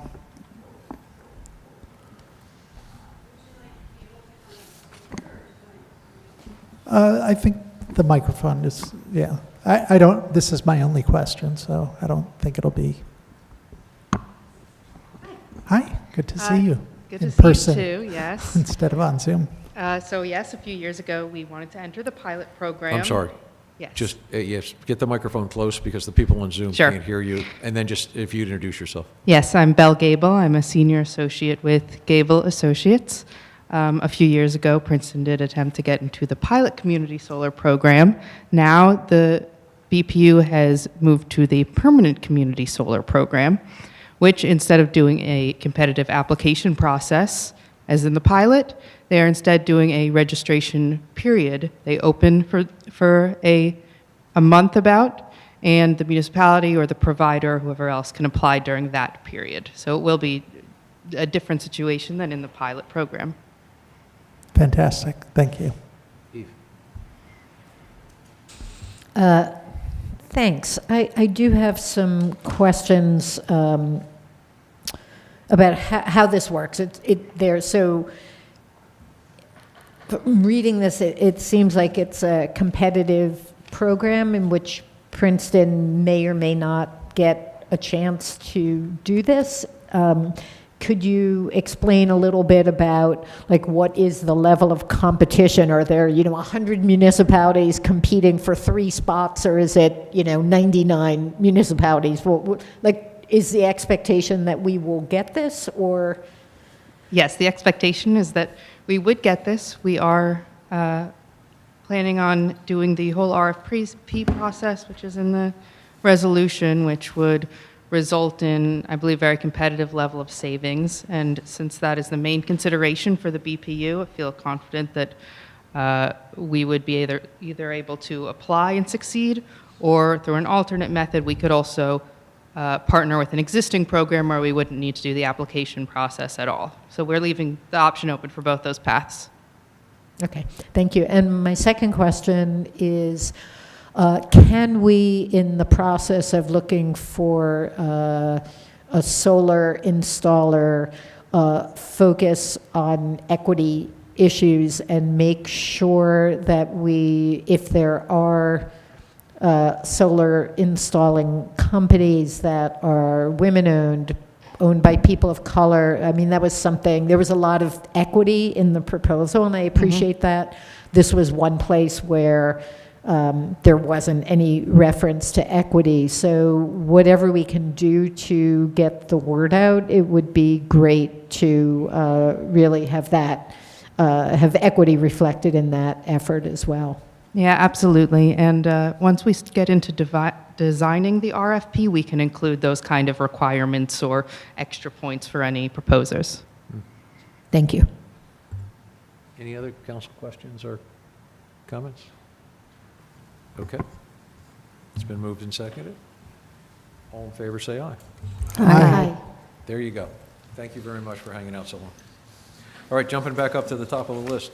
24-125, resolution of the mayor and council of Princeton, canceling contract with National Auto Fleet Group for a 2024 Chevrolet Silverado truck with liftgate and snowplow, authorized by resolution 23-257. and authorizing new contract with National Auto Fleet for a new/unused 2024 Ford Super Duty F-250 Lariat for $63,961.26, utilizing Sourcewell National Cooperative Purchasing Contract number 091521-NAF. And Layton's got the motion, David's got the second. Council questions or comments? Seeing none, all in favor, please say aye. Aye. 24-126, resolution of the Mayor and Council of Princeton canceling contract with National Auto Fleet Group for a 2024 Chevrolet Silverado truck authorized by Resolution 23-258, and authorizing new contract with National Auto Fleet Group for a new unused 2024 Ford Super Duty F-250 for $56,623.38, utilizing Sourcewell National Cooperative Purchasing Contract number 091521-NAF. Thank you, David, for the motion. And was there a second on that? Thank you, Eve. Questions or comments? All right, all in favor say aye. Aye. 24-127, resolution of the Mayor and Council of Princeton authorizing the award of a contract to Asphalt Paving Systems for pavement preservation on Bertram Drive and Caldwell Drive for $127,608.62, utilizing New Jersey State Contract 17-GNSSV2-0018-1. Thank you. Leticia, was that a? No, I was No, scratching sorry. my chin. Out of the corner of my eye, I wasn't sure if you were. Does somebody want to move that? Thank you, David. Is there a second? Thank you, Leighton. Questions, comments? Mayor, just quickly, I just want to, I think I'm right in this regard. I think this is the first time that the town of Princeton has looked at our roads and paving, if I'm right, and not necessarily looking at the roads that are in the worst shape, but these are roads that are in very good shape, and we are going to redo them while they're in very good shape, because that is the best way to maintain our roads at the greatest savings. So it's a new look and it's a new day for us. I just wanted to acknowledge that. Yes, thank you. David, and then Deanna can jump in. Yeah, so I did have a question whether these two roads are in that category of very good or good in terms of receiving the life-extending treatment that is being proposed here, because there were two categories in the memo that were mentioned. Yes, they are in the good to very good condition. Good and to very good? Yes. Sort of, okay. So we are proposing a microsurfacing treatment, as Leighton indicated. This is the first of hopefully many installations of this type of surface treatment, rather than the traditional method of removing the top 2 to 4 inches of asphalt.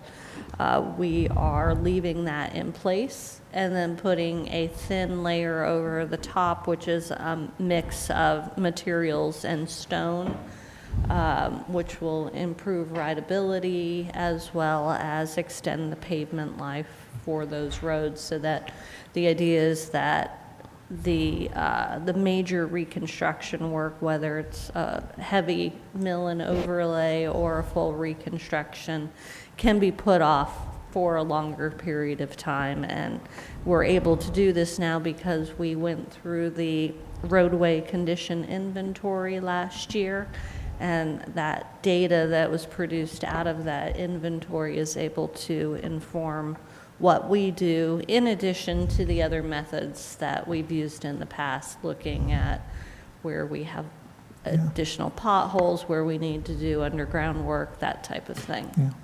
So I missed the meeting where the report was presented, so this might be an ignorant question, but is there a list of the roads that they're recommending be prioritized for this treatment? In other words, can we or even members of the public go and see, how high on the list or low on the list their roadway might be for receiving the treatment? It's more prioritized in terms of, the very good, fair, poor condition. It's not that this road needs to be done ahead of that road. But as I said, it's one piece of information that we're using in conjunction with looking at what sanitary sewer, storm sewer work needs to happen, where we want to implement bicycle infrastructure, do pedestrian improvements. We do have the data. It's not available on the website. We do have it in Excel spreadsheet as well as a GIS map. The GIS map needs some cleanup, but we can definitely share that with you. Okay. And just in layman's terms, if there's anybody still listening, you know, what does it mean to be in good versus very good condition? You know, are there going to be visible cracks and stuff like that, or is that already starting to put a road into fair condition? Oh no, you're moving from very good to good at the point where you start to have cracks. Okay. Yes, and that's really going to be the first way to approach pavement preservation, is to do the intervention when you are moving and starting to see those cracks appearing. So maybe 2 to 3 years after a road has been resurfaced, that's really the time to jump in. Because you try to do the crack sealing, and then when that stops being effective, that's when you bring in the microsurfacing and other treatments. Thanks. Okay. Any other council questions or comments? All right. All in favor, please say aye. Aye. 24-128, resolution of the mayor and council of Princeton authorizing the municipal auction of certain surplus property no longer needed for public use by Princeton utilizing the services of Gov Deals. Thank you, Eve. Layton's got the second. Council questions or comments? All right, seeing none. All in favor, please say aye. Aye. 24-129, resolution of the mayor and council of Princeton authorizing the continued use of a portion of Community Park South for a temporary dog park. Mia might and does want to make that motion. Thank you very much. Leticia's got the second. Any questions or comments? Seeing none? I got to say something. It's just a great success. It's really a great success. So Mia, Council President, thank you so much for your leadership on this. It's just been wonderful. I just want to make sure that Raina got this for the minutes. I think I heard someone say ARF. Yeah. That was woof. We're going to say ARF instead of I. We'll check the minutes to make sure it's there. Okay. All in favor, please say aye. Aye. 24-131, resolution of the mayor and council of Princeton authorizing a shared service agreement with Princeton Library for Information Technology Support Services. Thank you, Eve. Is there a second? Layton's got the second. Questions or comments? Eve. Just great to see shared services provisions like this. So I hope we continue to encourage staff and our community partners to share services with us. Okay. Any other questions or comments? All in favor, please say aye. Aye. 24-132, resolution of the mayor and council of Princeton amending an agreement with R&D Consulting, LLC, for information technology support services. Would someone move that? Thank you, Eve. David's got the second. Questions or comments? Seeing none, all in favor, please say aye. Aye. 24-133, resolution of the mayor and council of Princeton authorizing the award of a contract to Campbell Foundry Company for iron bicycle safe grates and curb piece faceplates for $141,939.72, utilizing New Jersey State Contract 19-FLEET-00979 for catch basin castings, inlets, and manholes. Of course, Eve's got the motion, Mia's got the second. Questions or comments? Dave? Yeah, I'm just curious whether any of these are actually replacing non-bicycle safe inlets, or is it more about keeping stuff out of the drains from the stormwater management standpoint? Yes, we will be replacing the non-bicycle safe grates. There's fewer of them than the faceplate piece that needs to be done, but that is so that's why the difference in the numbers. Correct. Because I was wondering about that. Right, so that's part of our inspection process to look at the entire surface area and make sure that we're bringing it up to standards. Thank you. Eve? Thanks. I was just wondering, do non-municipal entities also need to make similar replacements? Not at this time, but I would see that that's probably going to be forthcoming. If they are doing work where they're making repairs to an inlet, at that time, they do need to bring it up to standards, but they do not. Right now, they don't have this 2027 deadline to make the upgrades like we do. Thank you. Okay, any other questions or comments? All right, all in favor, please say aye. Aye. 24-134, resolution of the Mayor and Council of Princeton authorizing an increase of $4,850 to the not-to-exceed amount for the professional services agreement with French and Perello Associates for professional land surveying services to establish a new permanent easement, resulting in a new contract amount not to exceed $160,628. Layton's got the motion, Eve's got the second. Questions or comments? Which easement is this? It is a permanent easement related to the Red Trail footbridge at Mountain Lakes. We found that this historic structure partially spans onto private property. So it's a permanent easement to facilitate construction, but also our long-term maintenance of the structure. Granted to us by? The property owner.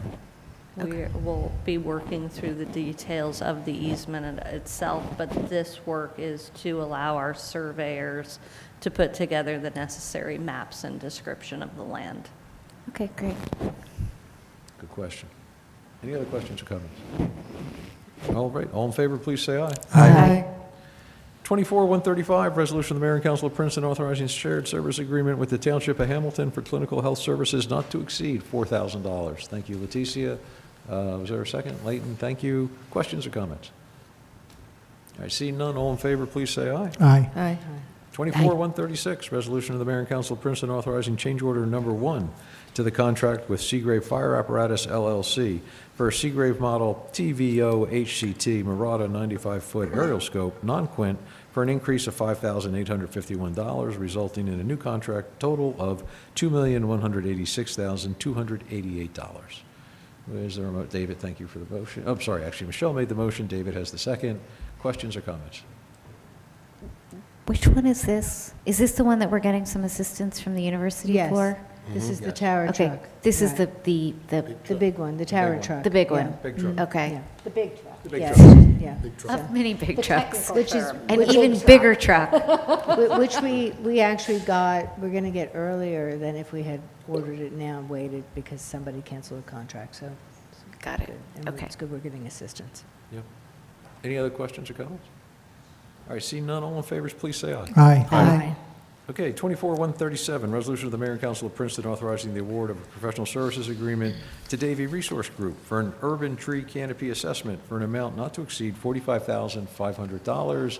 Eve's got the motion, Michelle's got the second. Questions and comments? David and then Eve. This is, Actually, I'm going to let Eve go first. oh, Or- go ahead. Oh. So I think I understand that the previous Davie Resource Group survey was tree streets, and this is the entire canopy throughout the municipality. This is the forest, not the trees. How long have you been waiting to say that? No, I'm not often glib, so I appreciate the appreciation. I walked right into that. I just want to say that reading through this proposal was, I really appreciated how much focus there was on environmental justice. It was very refreshing. That really the emphasis is to understand, how we can do better to implement equity and make sure everybody in the community has access to the benefits of trees. The question is, will this, I know we're paying an annual fee for the software. Is this something that is only available to our staff, or is it something that the public might have access to? I think it should be able to be viewable through the municipal website, like the Tree Keeper data is. That would be great, because I think our, open space groups and other interested parties would be, really benefit from having access to this. So, thank you. Yeah, and while I joke, I mean, it really is, this is looking at the canopy and the change in the canopy throughout the municipality. It's not just the public streets, it's all lands, whether it's private or public. They are not individually collecting data on every single tree like we did in the inventory. So it really is more of an overview of the forest rather than the individual trees. But thank you. Michelle? Yeah, so this is important companion to creating incentives and programs, and really looking at how we can preserve our tree canopy is to get an idea of what we've lost. We know that the ash borer has taken a big toll on our tree canopy. So there are things that we're doing both as a council committee to look at policy, as well as this will also inform Shade Tree Commission. So it's really a good first step. It's expensive, but I think in the long run, it's an investment in something that's really essential for us. Any other questions or comments? I'm sorry, Mia and then Leticia? No, not me. Oh, that's just sorry, jeez. I'll get it right one of these times with you. So I see Rich Ryan is in the virtual audience, so I just want to say, Rich, your article inquiring about how what we're doing with our tree canopy, how we assess, how we monitor, actually it was Caroline Jones, so just want to say that gave us impetus to really do a deep dive into what we're doing and how can we do it better, not just to preserve, but to enhance our tree canopy, both the forest and the trees in the forest. And so this year it's a top council goal priority, and we have a tree canopy group, ad hoc focus council group this year that is working on that, and they'll be making recommendations, and so stay tuned for recommendations by the end of the year of how we can really jumpstart the process to preserve and enhance our tree canopy. So. It will also be working later this year on the community forestry management plan. So this is an important piece of data that will help council as well as this ad hoc committee in establishing what the goals are for the next 5 years. And that is a requirement from DEP, or?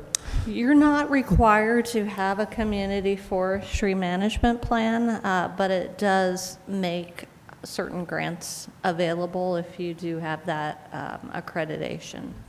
Yeah. Thanks. Okay, any other questions or comments? All right, all in favor, please say aye. Aye. 24-138, resolution of the Mayor and Council of Princeton authorizing the sale of a 2001 KME mid-mount ladder fire apparatus to the City of Trenton Department of Fire and Emergency Services for $80,000. Michelle's got the motion. Is there a second? Thank you, Mia. I have a question of our attorney. I know they've offered us $80,000. Are we allowed to reduce that number? And sorry not to have asked you prior. I don't know. Sorry? I don't know the answer to your question. I can't, I'm sorry. I do not know the answer to your Oh, question. you're not sure? Okay. The reason I bring it up is the City of Trenton is in severe financial difficulty. This is a piece of apparatus that is of, well, we're replacing it with the Seagrave truck that we just talked about a couple of resolutions ago.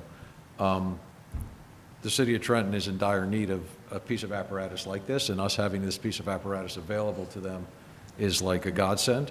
So if there's anything that we can do, so I wonder, can we make a motion, if there's enough interest, to make the number lower, and you can make sure that we can actually do it, and Yeah. then Yeah. we'd be positioned to let them, their city council will vote on whatever we find out we can legally do. I think their next meeting Yes. is next Monday night, so we have. Okay. Can we just table it I then have the and get same the idea. They're going information? to vote on it next Monday. So they do need to know, I It think is what the mayor's It would be saying. important for us to make a decision Yeah. to try to. Okay. No, I'd be comfortable with that, Mayor, and, I mean, yes, I make whatever motion you guys want to make tonight, and then Sarah Osicki and I can work on this tomorrow, but Okay. Okay. if you want to go for a lower number, Yeah, the worst case is if we can't do it, we can. I thought that 80,000 was the reduced price, so I'm a little confused. No, originally, we were going to ask for 90,000 on gov deals and see what the heck happened. We had no strong feeling that we'd actually get that. Gov deals takes a 7% cut, so if we had gotten the 90, we would have gotten 83. So Trenton made an offer of 80 because that was close to the 83, so they rounded it down a little bit. But Trenton made that offer of 80? It's on the table. Yep. Keith? I just want to say, I had the same thought reading through the packet that, you know, can't we do something for Trenton here and give them a break on it? So I absolutely would support, you know, some kind of effort to lower the price, you know, if this is acceptable legally. Right, I would, so if there's enough interest, and I know I didn't have a chance to warn anybody of this, but if there's enough interest, somebody can make a motion to lower the number. If that gets approved, great, and the worst that happens is Trishka comes back to us and says, oops, you couldn't have done it, and then we would have to come back at a future meeting, but if we can do it, then it's already done. Trenton votes on it next week, and they'd probably take the truck the next day, to be honest. I'm not making a motion, and I, of course, we always would like to help those who are in need. I just might, first of all, for something like this, it would be helpful to have this not sprung on us right in the moment when we're voting on it, to discuss it, because I always feel like with something like this, there are implications. So if, you know, so we're going to help Trenton. There are many other places in New Jersey that are in need.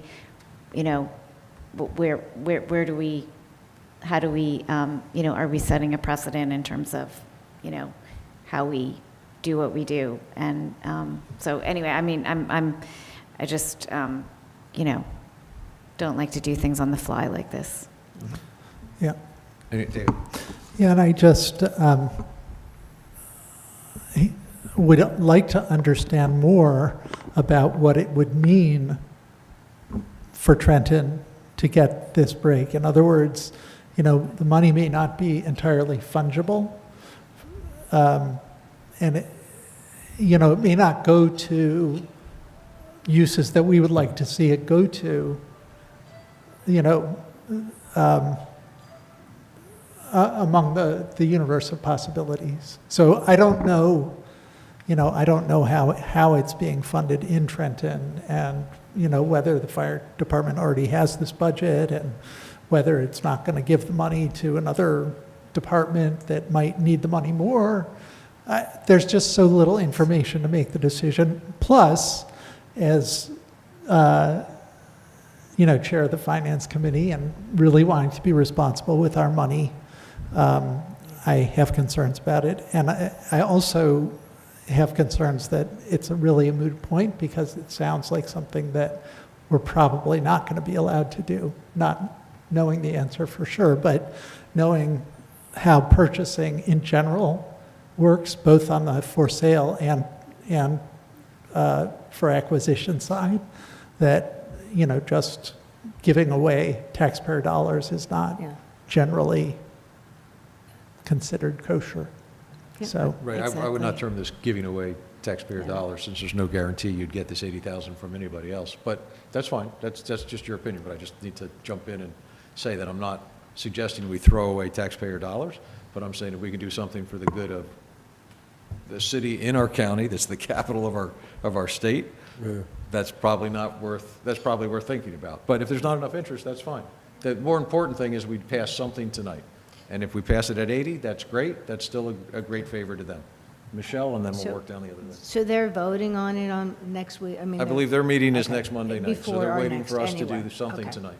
So I know that sometimes we donate equipment that, you know, I think we've just bought some new uniforms for the firefighter. Maybe there's something else we can give, or give a discount, or give to Trenton in lieu of, you know, changing the price on the fly like this, just because we don't have all the Yeah, we could answers. look for But other maybe we could do opportunities. something like that, because I would be totally in favor, and I would have been in favor of looking at this as a reduced price, but it's just an awkward situation now, because they need to buy it too. And I did think I thought we were doing this at a reduced price, but.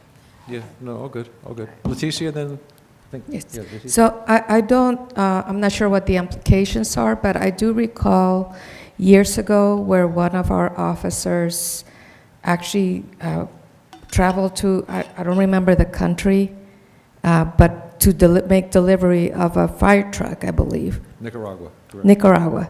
And we gave it away. That's correct. So I just, not understanding the implications, but if we could give a fire truck to Nicaragua, I would assume we could also do that for Trenton.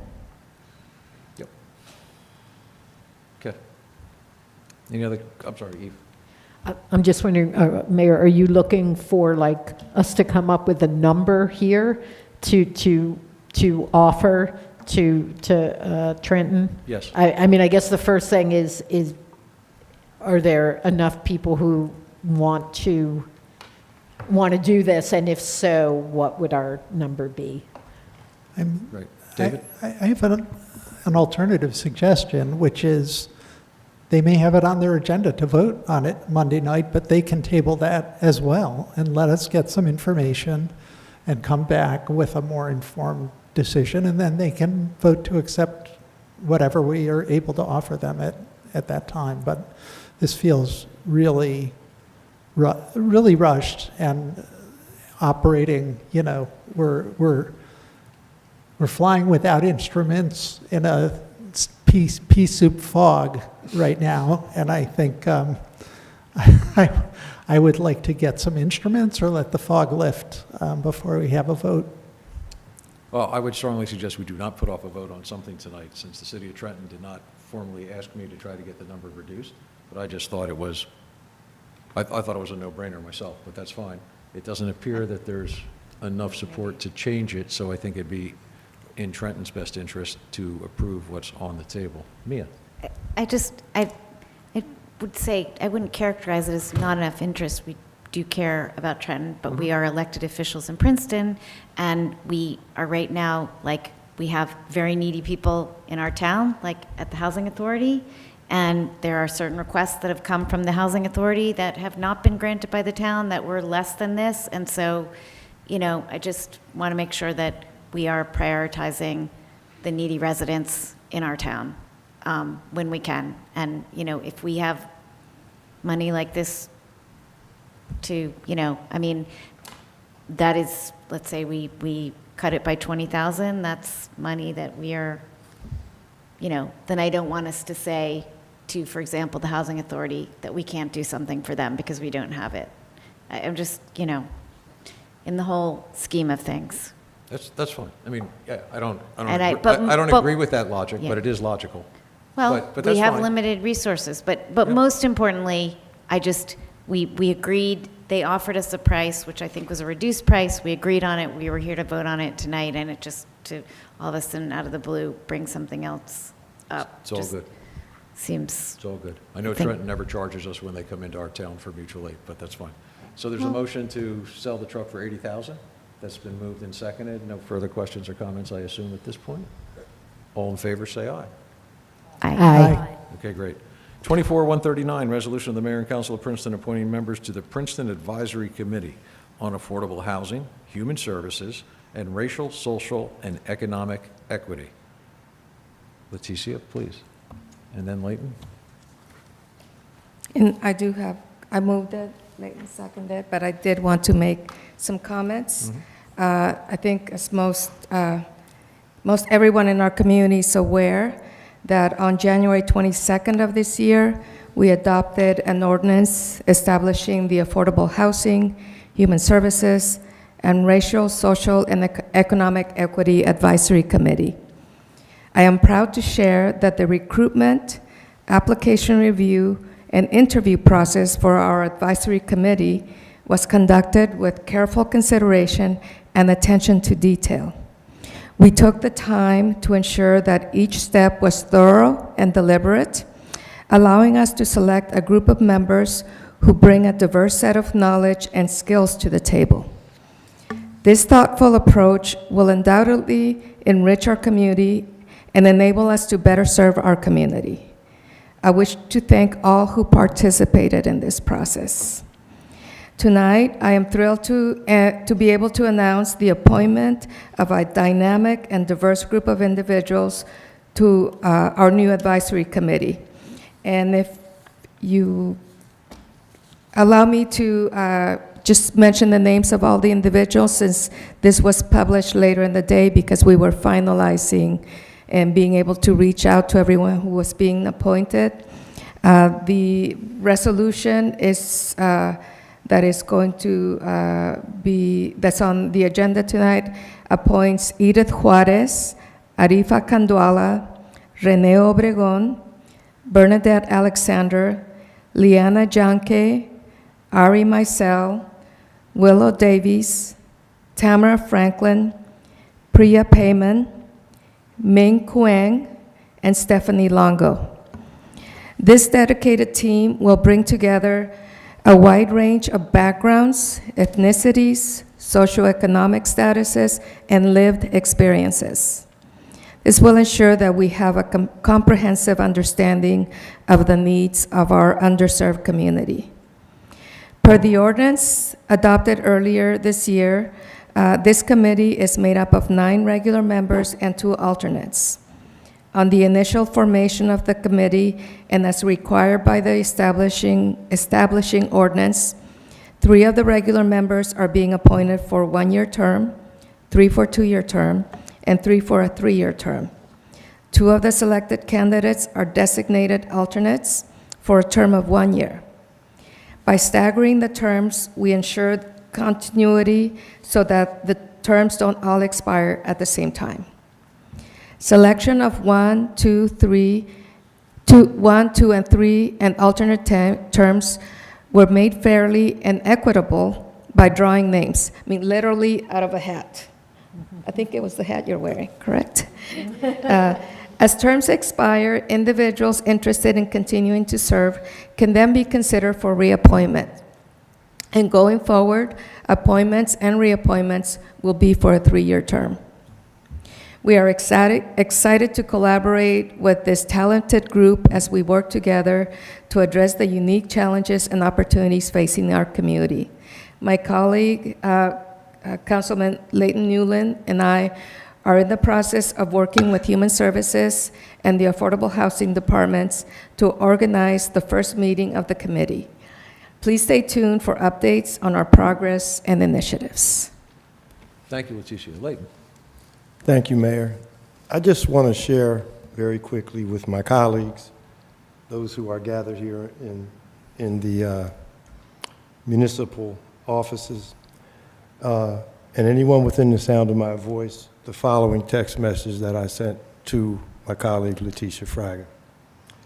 This was today at 10:50 a.m., and I said, "Mi hermana, gracias for your teamwork, guidance, and friendship during this process." And I mean that. I want to thank you. I learned a lot through this, and I am very happy to have participated in this initiative. I have a short statement I will read that talks about it. This action is an overarching and collaborative initiative that will address critical areas of stabilization for the least, the forgotten, and sometimes the lost among us. Summoning our better angels, asking everyone within the sound of my voice and in the town of Princeton to support, embrace both the people and the mission statement of those who have stepped up and stepped forward to provide the human and social infrastructure that will build lives and opportunities for the vulnerable, underserved, and underrepresented among us. We will move forward with a great sense of urgency, competence, compassion, and commitment. Thank you. Thank you, Lee. Any other comments? Questions? Okay. All in favor of the resolution, please say aye. Aye. Aye. Aye. There we go. Thank you. It's a big step to get that done. The consent agenda is next. If no one needs anything pulled off the consent agenda, somebody could eat. Moving the consent agenda, thank you very much. Is there a second? Thank you, Leighton. All in favor, please say aye. Aye. Okay, David, do you have a motion? I move to adjourn. Is there a second?